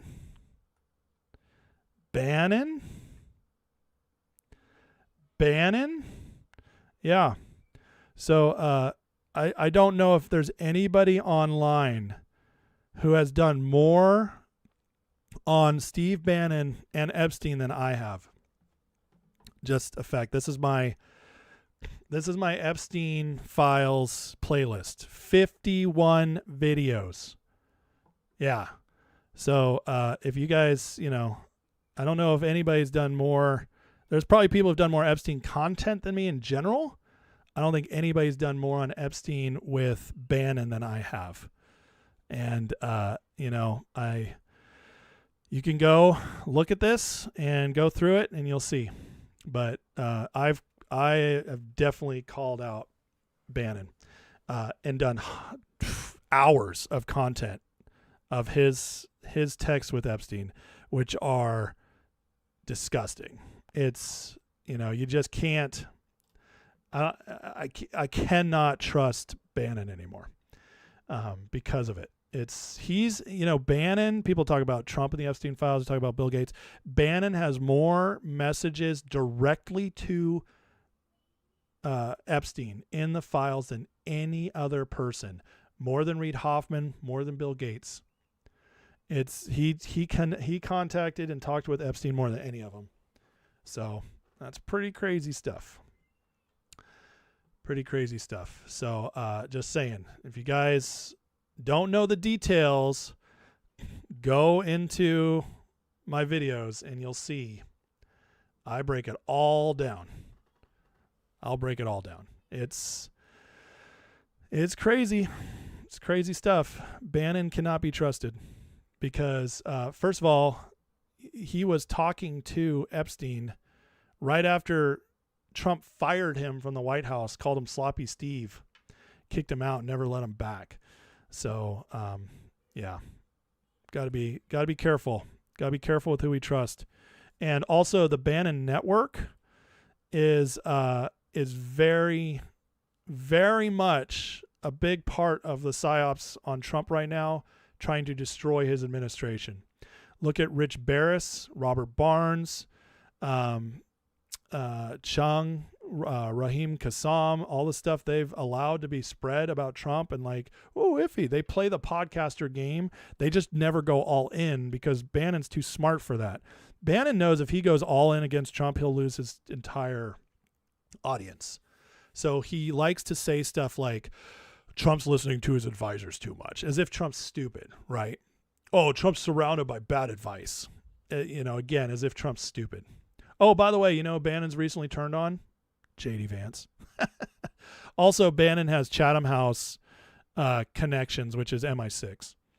So, I don't trust Bannon at all. I don't trust him as far as I can throw him. All right. You guys ready for the Grifter report?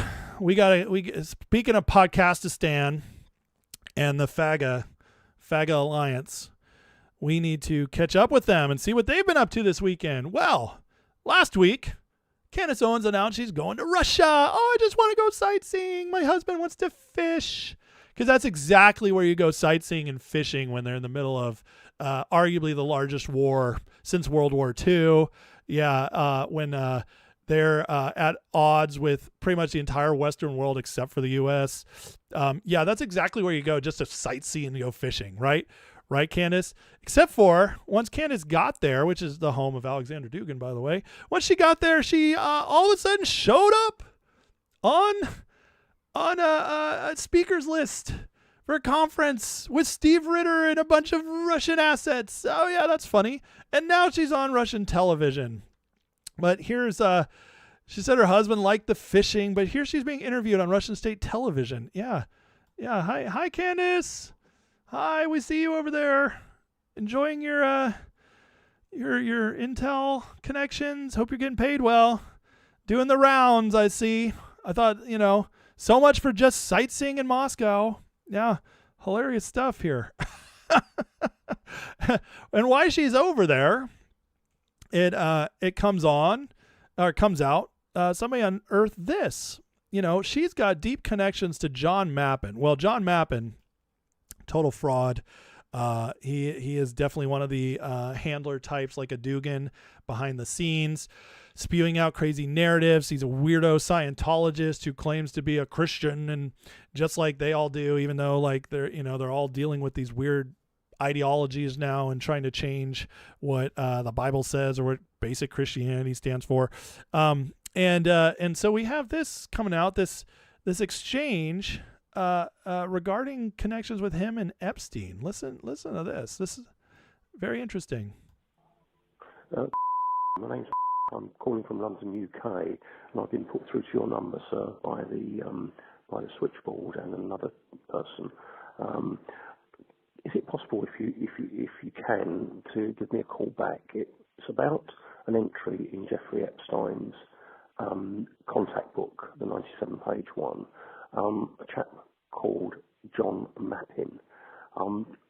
I deal with whistleblowers and charities over here for a number of years regarding child sexual abuse. I've been following this very closely, have been heavily involved. I'm not a police officer. Basically, this man has been identified back in 1989 to a police operation here in the Met, called Operation Orchid. If it is the same John Mappin, if you want to give me a ring back, my UK mobile. Why would it not be the same John Mappin? How many John Mappins do we know? How many John Mappins would be influential enough to even be on Epstein's list? Epstein didn't mess with the nobodies. No, he got into them. So, yeah, Candace Owens' backer handler Mappin's in the Epstein files. He's in the black book, but in the audio below, it's alleged Mappin was part of the child sex ring called the babysitting ring, not AI. And the direct link is in the Justice Department. Yeah, this is legit stuff, guys. So, yeah, not looking good for the Candace network. It's all starting to collapse for her, and hopefully people are wising up to it and see this, because this is the people she is connected to. Mappin, Alexander Dugin, bad men. And Candace, what the dealio? What's the dealio? So while all this is going on with Candace, well, we get some interesting information here about Megyn Kelly.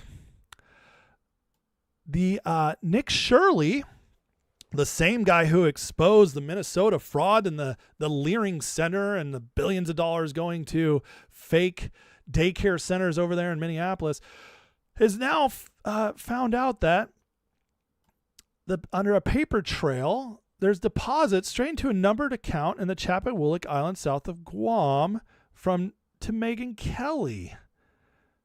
Could it be Soros? Soros Worldwide sending payments to Megyn Kelly in an offshore account found $25 million found by Nick Shirley. Interesting. Now, I'm going to wait and see if this plays out. And because I don't know this source. So I'm going to wait and see what Nick Shirley says about it, because if it's true. But would I doubt it? No, I want to doubt it at all. I would not doubt it all. So we'll see what happens with this, if anything more comes of it. But listen, there's a lot of noise on the internet, and I usually don't report stuff I can't verify unless I know it's likely true. And this would make sense based on the fact that Megyn turned on a dime like so many other influencers. So we'll wait and see what happens here. But if this does come, we do end up seeing some of this from Nick Shirley coming out on X soon, then we'll know it's legit. But pretty crazy, guys. Pretty crazy stuff as this continues. Now, this is legit because this comes from her own mouth. Marjorie Taylor Greene hates the baby boomers. You guys got to listen to this. This is the same tired old playbook that has been pushed by communists and the left for decades, folks. Decades. Yeah. What is that? What is it? Oh, go with the youth. The youth lead the revolutions. The youth. We should trust those wise 22-year-olds who've never had jobs because they know how to run a country. Yeah. We hate those boomers. But here's Marjorie playing the same old tired communist playbook we've seen since the early 1900s. And I'll say one more thing about the baby boomers. And I really attack the baby boomers a lot because I am angry about many of the things their generation has supported and done. I'm fully disgusted at baby boomers that hold on to power in Congress and in the Senate and many elected positions. Even our current president falls in that category. He'll probably never want to leave the White House, and I'm sure me saying that will make headlines. However, I think those baby boomers are the most dangerous, and they're completely responsible for our nearly $40 trillion in debt.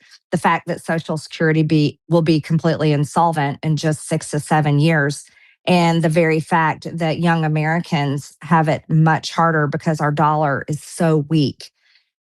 Tragically, it may require the baby boomer generation passing away before Gen Z and even millennials can fully get involved and work hard to take it back. How about Gen X? Gen X pretty good. Why do we have to, why do we always skip over them? This is crazy talk.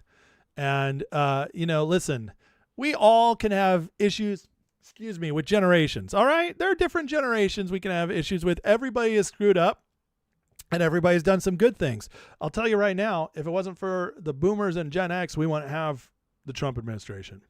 We just wouldn't, especially Gen X, but I digress. However, this whole attack on older people who don't vote the way you want them to, who don't support Thomas Massey, who are exposing the total fraud because they're the ones who vote more than the young, stupid people. This whole attack, it always goes back. Communist playbook. The left does this. This is why Obama and Bill Clinton and Al Gore do rock the vote. Go on MTV. Get the youth out there. You guys are the future. Because young people don't pay attention.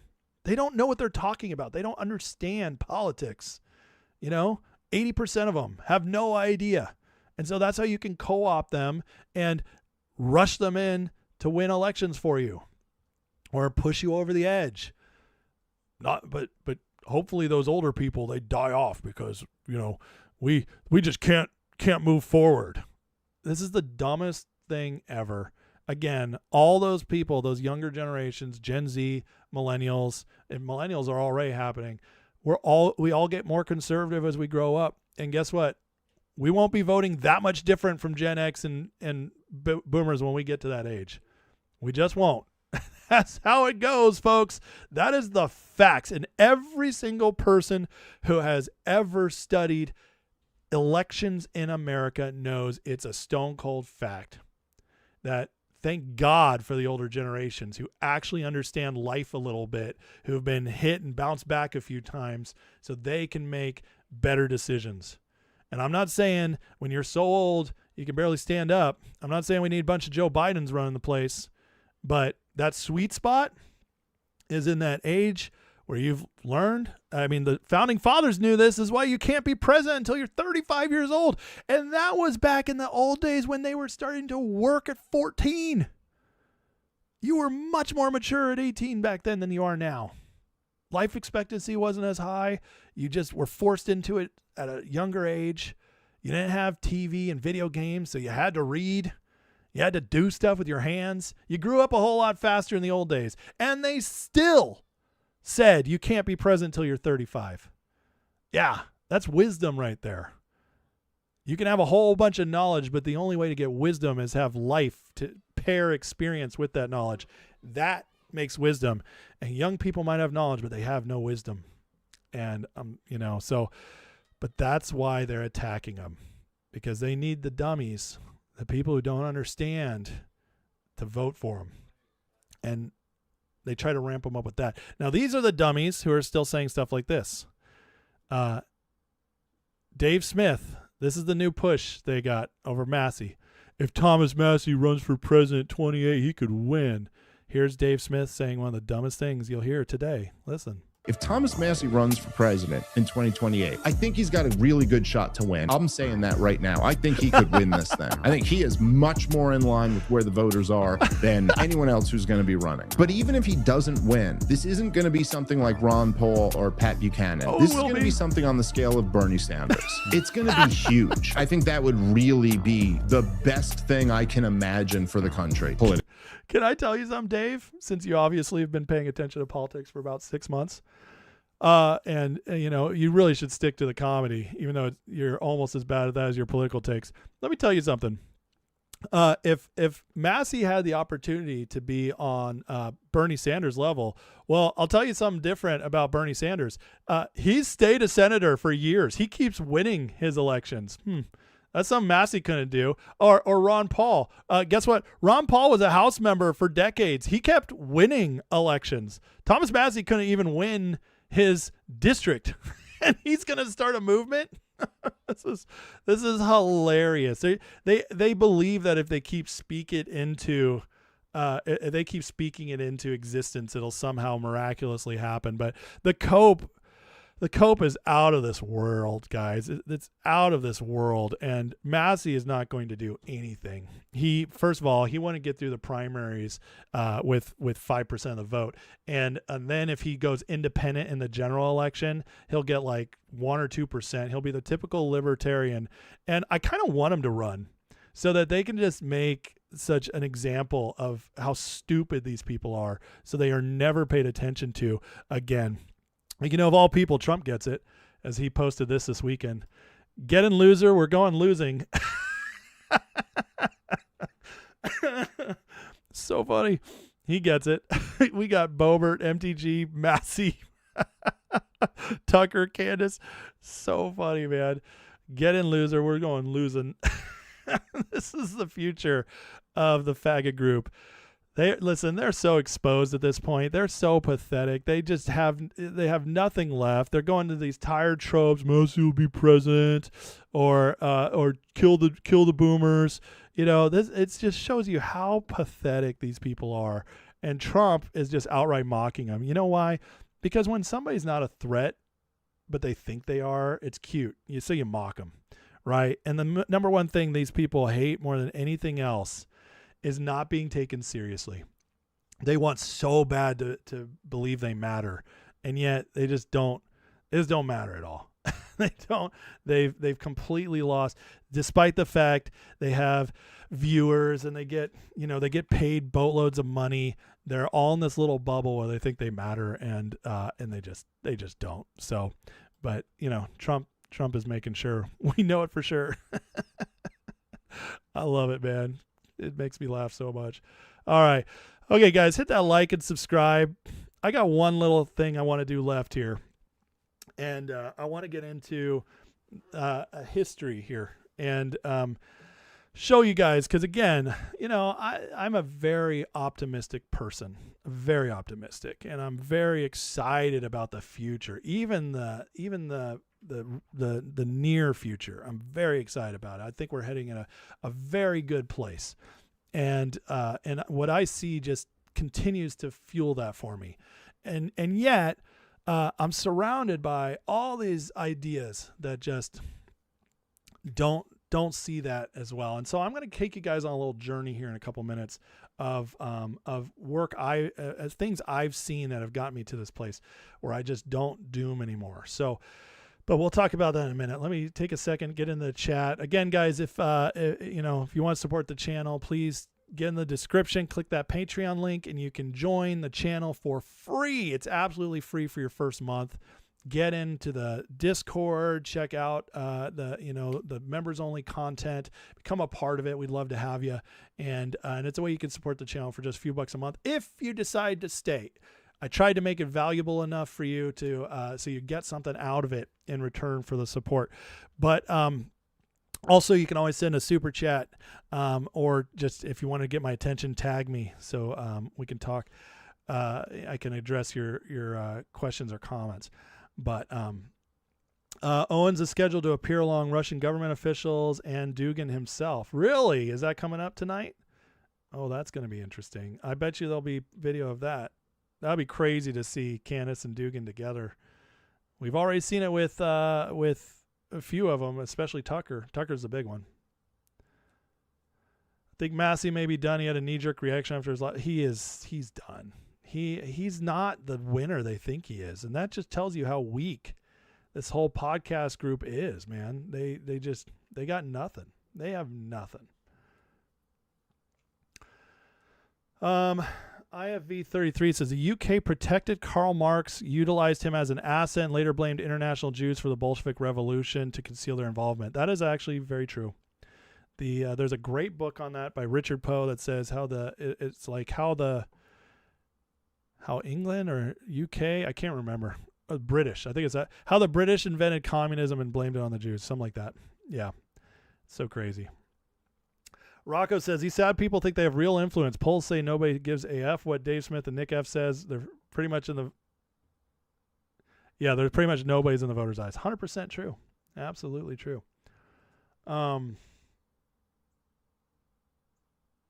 Didn't this ignoramus also say Massey was going to win his victory? Oh, he said he was going to win big.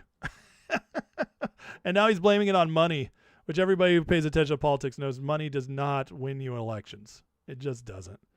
So, all right, so let's see here. Podcasts and losing their mind. That's very true. Ben says the news where I live changed tonality wherever they were talking about Trump. Everything American news would get filtered through Media Matters. Oh, great. That's not who you want to be filtered through. That's crazy. All right, let's get into this section I want to do here, okay? So let me give a little backdrop here, guys, okay? I believe, and, I used to be somebody very scared about the future. I used to really think things were going to just keep getting worse. And I was fed this from the time I was a kid, that just everything's going to get worse. And then suddenly Jesus is going to appear and save us all. And we're either going to get raptured or, I don't even know. But there's different views on that. But the point is we all had to go through hell, and history does not get better; it gets worse. And I got to tell you that after years and years of studying this, it's just fundamentally not true. And what I've come to believe, and you guys know, I've shared a lot of my theological beliefs, and I'll continue to do that in classes I'm going to be doing for members. But and I'll continue to share sometimes on here. But I also want to give a historical perspective today, and I wanted to show you guys that when you study history, and I do fancy myself as kind of a amateur historian because I love history and I've studied it a lot. But the fact is that the trend of history is that the world's getting better, and this is just an undeniable fact once you actually research it. So I put this together today just to share with you guys, because one of the things I keep getting is that the world is getting worse. And people always point to two things, okay? They'll point to one or two areas where they're kind of right. Say in the fact we maybe not build as beautiful buildings or something like that. And that's okay, yeah, you got a point there. But the other thing they'll point to is trends that they believe are only happening now, and they don't know that these things have happened over and over again throughout all of history. And because they don't know their history. And unfortunately, in my experience, one of the worst, most egregious people, like group guilty of this is Christians. They have a horrible understanding of history, the vast majority of them. And I am a Christian. I say that. These are my brothers and sisters, and I am calling you guys out. Very many of you have very horrible, idea of history. So I put this quick thing together today just to give you guys just an imprint of historical fact of where we've been and why I think we're headed to a better place. So just a quick intro. The futurist view often paints the world as getting worse and worse on the brink of destruction. But the Bible, in my opinion, and history tell a different story. As one historian wrote, the fact is that bad as the world still is, morally it's vastly better than it was when Jesus was born. Today we'll look honestly at how hard, corrupt, and perverse life was in Jesus' time, how difficult it was in the 1800s, because I want to give you guys a more modern view, and now how dramatically better it is today, although we still have problems. So here is the world Jesus came into in the year 2000. Now, I didn't put this in here, but just from a theological, historical perspective, I do believe there's a case to be made, a very strong case, that Jesus came into the worst time in history as far as darkness of man in the world. The devil had been running free on the earth as the king of the earth for thousands of years at this point, ever since Adam and Eve till now. The Jews hadn't heard from God in 400 years, so they'd completely lost their relationship with God and their prophetic understanding of the law, and everything was just rules and regulations. And their connection to God was bad. And this is why Jesus calls out the Pharisees more than any other people, because he says to their face, like, you guys know the scriptures, but you don't understand them. And it's because they were holding everybody to these laws without showing the love of God, the connection of God, the compassion of God, the power of God. And it was all just follow these rules, and they would manipulate people using that. And so Jesus was harder on religious people than anyone else. And this is often ignored because the religious people, even today, they love to go around policing people's morality and everything. Whereas we were never called to do that. We were called to judge what's right or wrong, absolutely, and scripture is the foundation for that. But this whole policing stuff is nonsense. We're supposed to just live by example, and brothers and sisters in Christ we hold up to a higher ideal. But everything else, we can call balls and strikes, don't get me wrong, but this whole judgment mentality is just not of Jesus. And he would go after the Pharisees for this. And by the way, there's a lot of Pharisees today in Christian culture. And they're the ones who get very mad at me whenever I teach anything that's different from what they believe. They get very mad. They don't even want to learn. They're not interested. They're not questioning. They're not like, I don't understand that conclusion. How did you reach that? No, it's, you don't understand the Bible. You don't study the Bible. You're a false teacher, blah, blah, blah, blah. And it's just very hilarious to me because I've studied the Bible more than the vast majority of them, probably 99% of them. But I also understand context and history and so many other things that they just don't understand because they never studied it, and they just took what they were spoon-fed, and now they guard it as if if they were wrong, they would die. It's the craziest thing, but I encounter it all the time. You know why? Because I'm free of religion. I was a very religious person, and God set me free of it through relationship and through study and meditation and learning and doing a lot of travel and spending it for decades of this. Okay. So I'm just telling you, I've done the work, and most people haven't done the work. I've been encountering it my entire life. A bunch of people who are Christian who haven't done the work. And so they just spout out you their defense. And this is, disagreement's okay. You might have information I'm not privy to. I want to grow. every Christian should be wanting to grow, because we all see in part, as the Apostle Paul wrote. None of us have it all. So I'm always growing. But unfortunately, most of the Christians I meet who hate this stuff that I teach, they're not interested in growing anymore. They're only interested in protecting the little bit of knowledge they have. And it's very sad to me, honestly, because they could be living much richer, fuller lives with more understanding. Regardless, they're not going to like this teaching either. You know why? Because I teach it. Yes, meditation. Somebody wrote meditation in the chat. Meditation, not projection meditation, not emptying your mind meditation.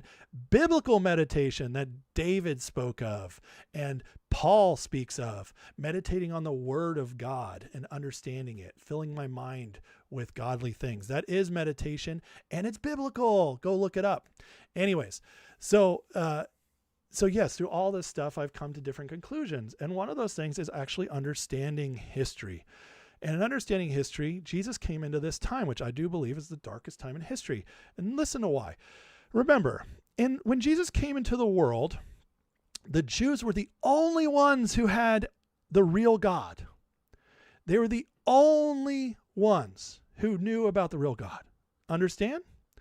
Okay, so that's it. The only ones.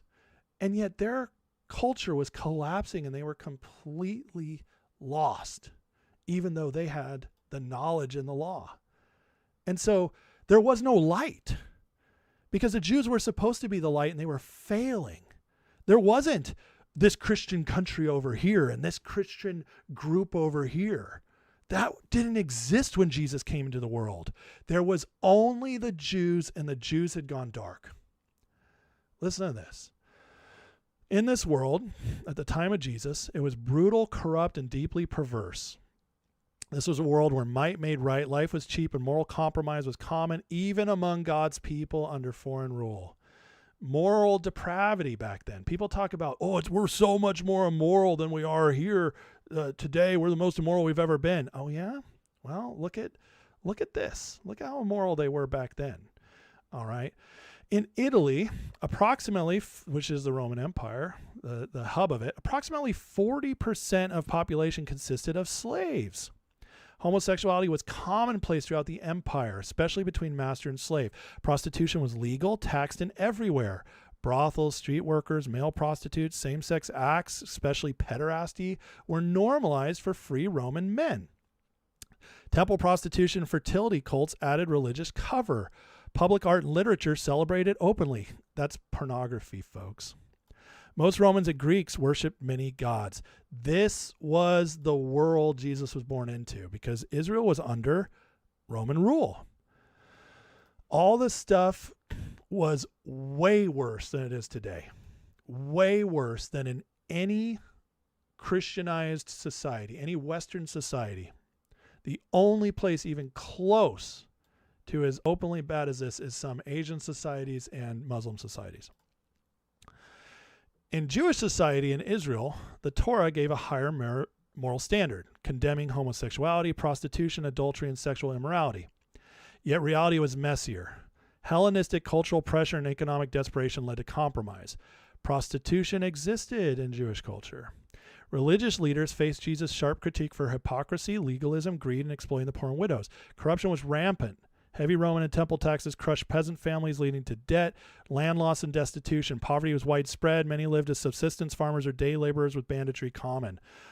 Also, the moral center of the Jews had been falling. You know what they were doing? This is not often reported, because you got to go digging to find historical accounts of it. But they had their own transsexuals back then, even in the Jews. Men who would dress up as ladies and paint themselves with makeup and then prostitute themselves. This was rampant, even in Judea back then. So, yeah, tell me again how times are so much better, or so much worse now. How children were treated back then. Roman world, widespread infanticide and exposure. Unwanted babies, especially girls or disabled, were abandoned on dung heaps or garbage dumps.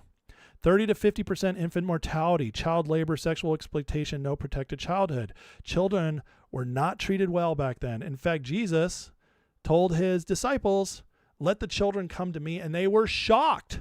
And then Jesus spoke about how children were a beautiful thing. This was not common back then. Children were a nuisance, best to be ignored until they became adults. This is how even the Jews treated them. The Jewish valued life a little more highly, but extreme poverty led to high child mortality, neglect, and child marriage. Girls were usually betrothed around 12 or 13. Oh, yeah. And if you didn't like the baby that was born to you, you could go and throw it off a cliff in Rome, which was the predominant culture back then. Roman culture was what American culture is today. So imagine the most powerful, influential place on the planet being a place where you could just throw your baby off a cliff when you wanted, where you could have a child slave that you could abuse anytime you wanted. That was normal culture back then, folks. Oh, but it's so much worse now. The world's getting worse. Here's a day of the life of an average person back then. Most were poor peasants or laborers right before dawn for grueling farm work or manual labor under heavy taxation. Basic meals, bread, olives, occasional fish. Hunger was common. Evenings brought exhaustion. Roman soldiers or corrupt officials could harass you any time. Slaves were beaten, abused. Sexually, life expectancy was 25 to 35 years. Now, one of the reasons that's down so much is because kids barely survived, but that did bring it down. Violence comparison. Homicide rates were usually 10 to 40 plus per 100,000. That's murders. Then today's -1 in most Western countries. Public crucifixion, gladiatorial games, banditry, and military crackdowns were routine. Jesus entered this world of normalized exploitation, hypocrisy, and cheap life. His resurrection launched a radical movement of dignity for every person. These are facts, guys. These are absolute facts. And, you know, if the world had to get worse, this is one thing I've never heard in people's when people tell me that the world has to get worse for Jesus to come back, I'm like, well, where's the theology? Where in your theology did it get better first? Because it's incontrovertible fact it did get better. But where's that in your theology? They can't explain it. They don't have a theology for that. Their theology is, oh, it's got to get worse. Okay. Well, why didn't Jesus just let it get worse from the beginning then? That doesn't make sense, does it? Because there's nowhere in the Bible, according to these people, where it says things will get better first. But things did get better. It was horrible back then. Life was terrible. Again, Rome was the dominant culture. It was worse outside of Rome, believe it or not. Rome brought at least a legal framework and some consistency. In other cultures run by like Egyptian culture or German culture or Asian culture, where they just believed whatever the gods told them to do, it was just as bad, if not worse. So there was no safe place back then, folks. Now, let's fast forward into Europe and America in the 1800s, where now we're 1800 years past Jesus. We're only 200 years ago from us. And this is the ideological time, right? This is the time when people are like, we were a Christian nation and things were amazing. And now things are so much worse. Okay. Well, let's look at that, shall we? Let's look at how the 1800s were so wonderful. Well, the Industrial Revolution brought new possibilities, but life was pretty grim. It was better than the Roman Empire, but not saying much. Here's the moral depravity in the 1800s. In the early 1800s, 20% of the population was slaves. The age of sexual consent in many states was only 9 or 10 years old. This was America. Abortion was legal throughout most of the 19th century. You know, we're not told that, are we? There was more abortion then that was allowed. And it was much more gruesome how they did it. More than 1/5 of all pregnancies were aborted. Oh, it was so much better back then. We didn't have abortion. No, there was a temporary time where abortion really slowed down in America. But it was worse back then. Sorry, these are facts. I know it might hurt the idea that things are getting worse, but facts are facts. Michigan's rate of abortion was 34%. Prostitution was higher than today. New York City had approximately 1 prostitute for every 64 men. Do the math on that one. What is New York's population right now? It's around 10 million. Think about what's 10 million divided by 64. That's a lot. That's a lot of prostitutes. Mayor of Savannah, Savannah, Georgia, estimated 1 for every 39 men. Alcoholism was also much higher. Men could legally beat their wives as long as they didn't maim or kill them, and women couldn't vote. Children were treated. Rampant child labor, starting at 5 or 6, working 12 to 16 hours a day in mines and factories. High infant and child mortality early in the century. Do you guys know that up to 50% of kids died before the age of 5 back then?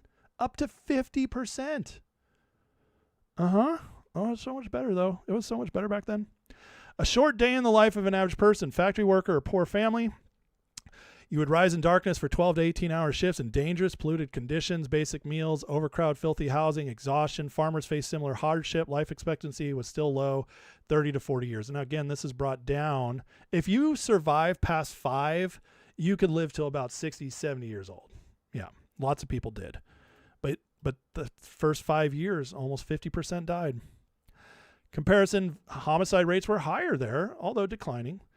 Wars, duels, frontier violence, slavery, treatment of Native Americans was horrible. Chinese forced laborers, gold rush lawlessness was brutality. Church attendance was roughly 30 to 45%, similar today, but it was so much better. It was so much better. We were a Christian paradise. Oh, man, what are you saying? You lie. Terrible, terrible things, you liar. The world's not getting better. It was better then.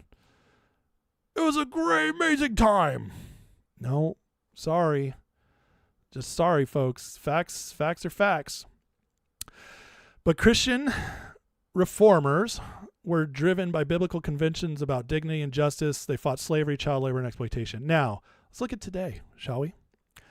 Life expectancy, 73 globally, more than double. Extreme poverty has plummeted 80 to 90%. In 1800, it's now under 10% worldwide.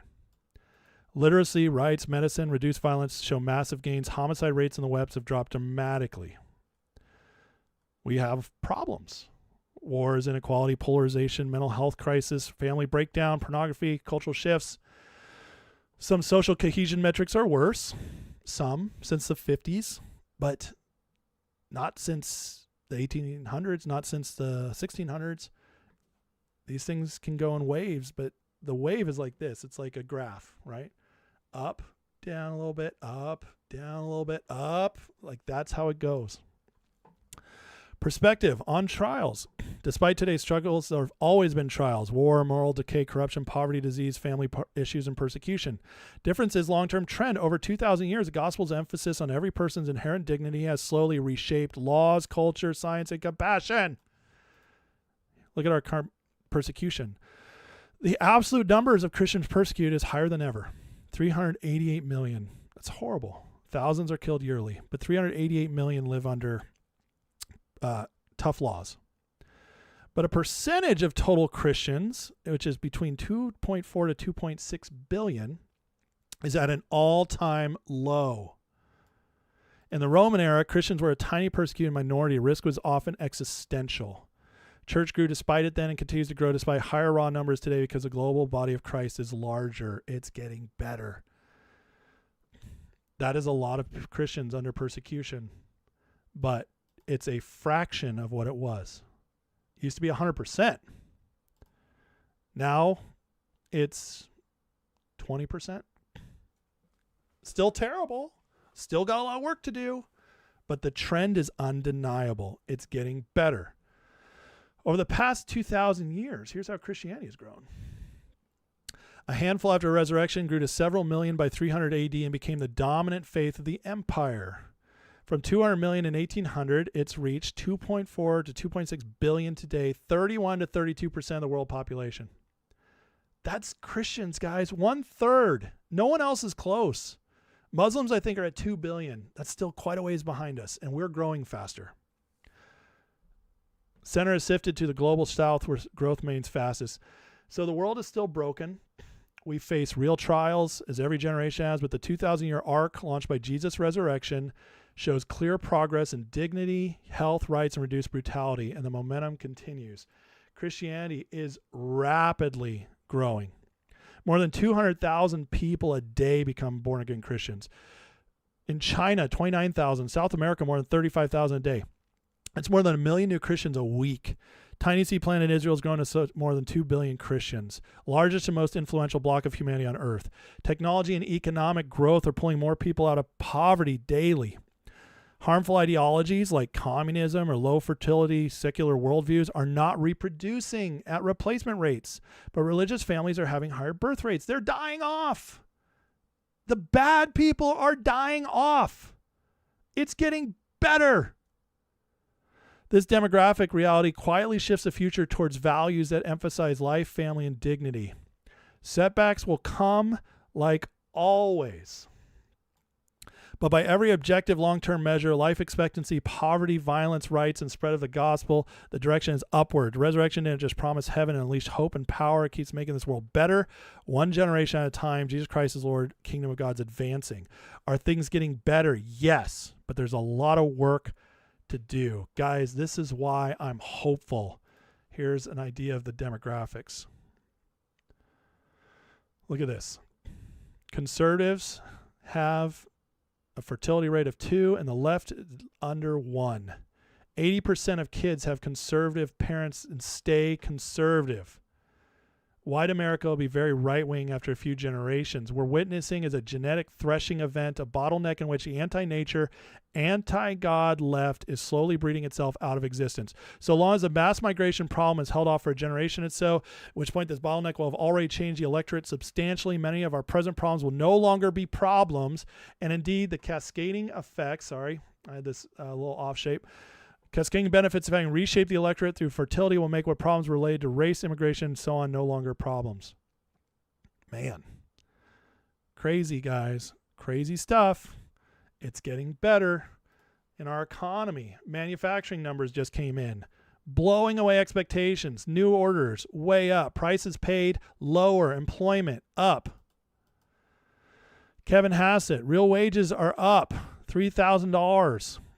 For mining workers, incomes are up $7,000 since he came in. It's getting better. Things are just going to keep happening. Trump is doing so much, guys, and the overall trend of the world is getting better. See, listen, history is factual, okay? Obviously, there's a lot of stuff, narratives that have been changed, but when you look at numbers, okay, you can't deny it. Jesus came into arguably the darkest point of history ever, and the world is infinitely better than it was back then. So when you say the world's getting worse, I'm like, what are you talking about? Like, give me one metric where it's getting worse. You can't do it. You can have preferences, or you can say, oh yeah, this is worse than 20 years ago. Okay, fine. But is it worse than 100 years ago? Is it worse than 200 years ago? No. It's the trend of history is improvement. And with 2.6 billion Christians growing 1 million a week, it's only going to get better. Christianity is surging in the world. It's not going backwards.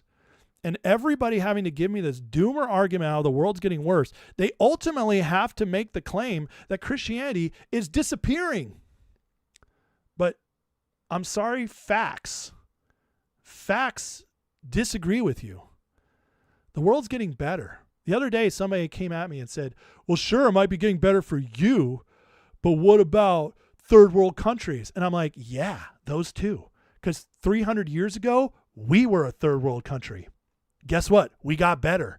700 years ago, we all were third world countries by today's metrics. Guess what? It got better. Just because it's not all the way there now doesn't mean it won't get there. And do I think we're going to get utopia? No. Do I think we'll ever get to a perfect world before Jesus comes back? No.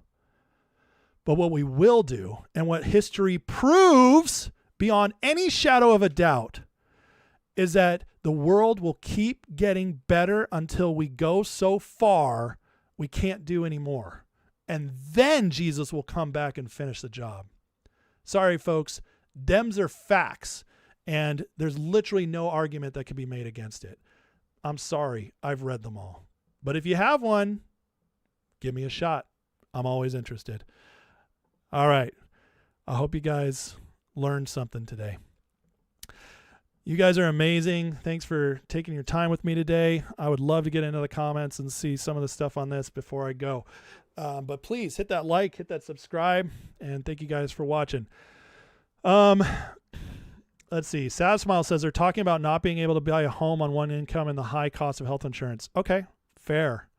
So are those things worse than they were 20 years ago? Yeah. Are they worse than they were in the 30s? No. At least you can still buy a home.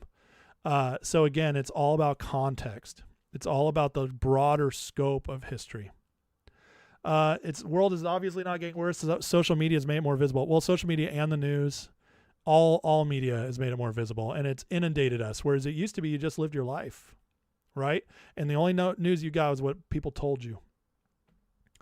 So, Sav says 1 billion Muslims because they are born into it or forced into it at knife point or gunpoint. And yes, Muslims are bleeding. They really are. Pitboy says, I'm not fluent on history, but did Christianity come before Catholicism? Yes. Catholicism is not different from Christianity. It's a denomination of Christianity. But yes, Jesus created followers, and those were Christian meant little Christ. So you're a follower of Jesus. There is no Catholics say that they contend that Jesus made Peter the head of the church, and Peter created the Catholic Church, and therefore the Catholic Church is the only church. It's nonsense. It's absolute nonsense. It's like there's not even a little bit of a biblical backing for it. But regardless, most Catholics are just Christians with some weird beliefs. But the Catholic Church at the top, that's a different story. But yes, Catholicism did not create Christianity. Catholicism is a sect of Christianity at its worst. Let's see.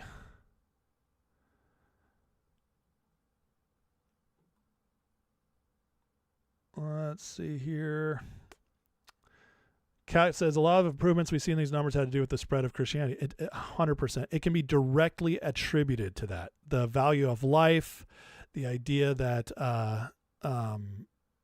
hospitals, taking care of people sick, all that comes from Christianity. All of it. So.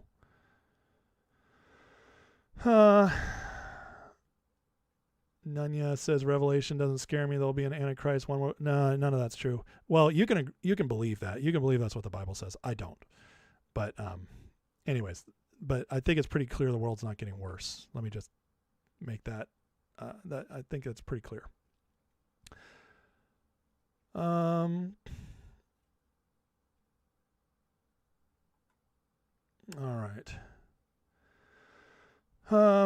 No, Revelation is not clear on that stuff, none of your business. It's only clear in the way you understand it, but I have a completely different understanding of it that I have broken down many times. And will continue to do so, because I think that, and I'm not meaning this to be mean at you, because I don't think it's your fault. You were probably raised with those beliefs, but the belief, I'm not a preterist. You never go full preterist. Preterists believe that Jesus already came back. Keating, I've read Revelation 12:17 probably more than you have. Revelation 12 and 17 is talking about the judgment on Israel, and the judgment came to AD Jerusalem in 70, and when Jerusalem was utterly destroyed, and it's talking about the end of the law covenant. It's not talking about the end of the world. You should reread it. You should reread it hand in hand with Ezekiel, because Ezekiel and Revelation mirror each other almost perfectly. And they mirror each other almost perfectly. And Ezekiel was about the destruction of Jerusalem by the Babylonians, and Revelation, a lot of it is about the destruction of Jerusalem by the Romans. So, thanks, Dan. We're not here, Keating. No, not even close. You know, I mean, I just thoroughly disagree with you in so many ways. No, Revelation said, first of all, there's no mention of an Antichrist in Revelation. Go look it up. It never mentions an Antichrist. It talks about a beast and, a prophet, but it never says the word Antichrist. That's only in the book of John, where it says the spirit of Antichrist is already in the world. People have made it up to make it what they want it to believe. Mark of the beast, yes, but Mark of the beast has always been here, and Mark of the beast is just referring to anybody who chooses basically money and bowing to somebody else over Jesus to be in the world. Mark of the beast has also always been with us. So there's no one world government now, Nunya. In fact, the one world government is being destroyed right now as we speak. The one world government is a globalist City of London system, and it's being dismantled. So there is no one world government happening right now, is there? Nope. No. See, you guys have a fundamental misunderstanding of Revelation as I understand it, and that's okay. We both read the same Bible, but here's the difference. I read the Bible through the context of history and covenant with the Jews. You read the Bible picking out your verses based on what you were taught through the whole Darby method of reading things. And that's okay, because, we still believe in Jesus and we believe Jesus is coming back. But your belief system, the way you read the Bible, just does not hold up once you break it down, comparing it to the Old Testament prophetic language and through history. But that's okay. That's okay. I just fundamentally disagree with you in every single way. And by the way, I was where you are. I came from your side to this side because this is the better argument. And I will never go back. There's literally, I've heard every argument in the world that you guys are espousing, and none of it even makes sense to me anymore. That's how far I've gone from it. So,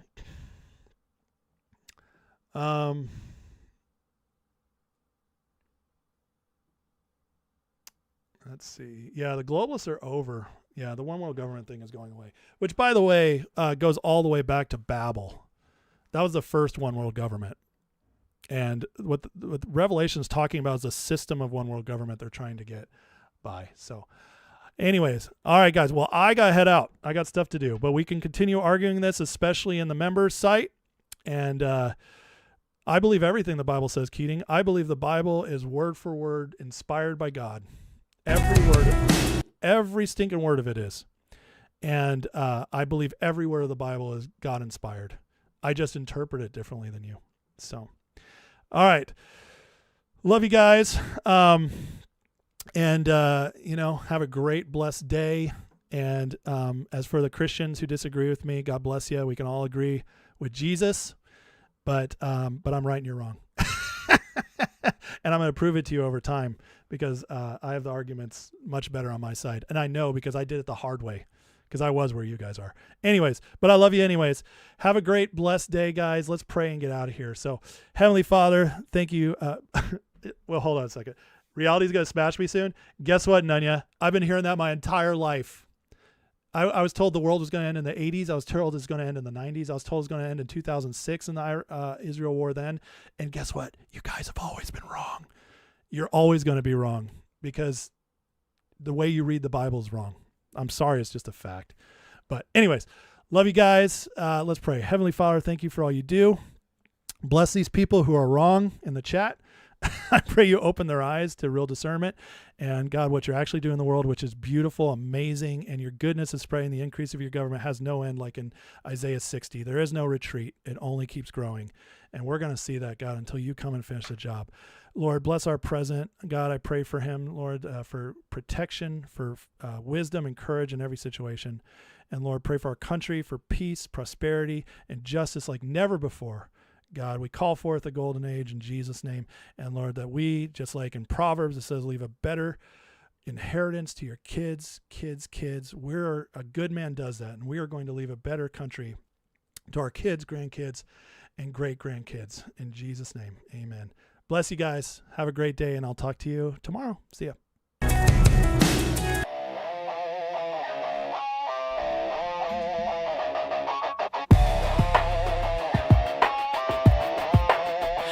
Headlines screaming like a siren at night. Red and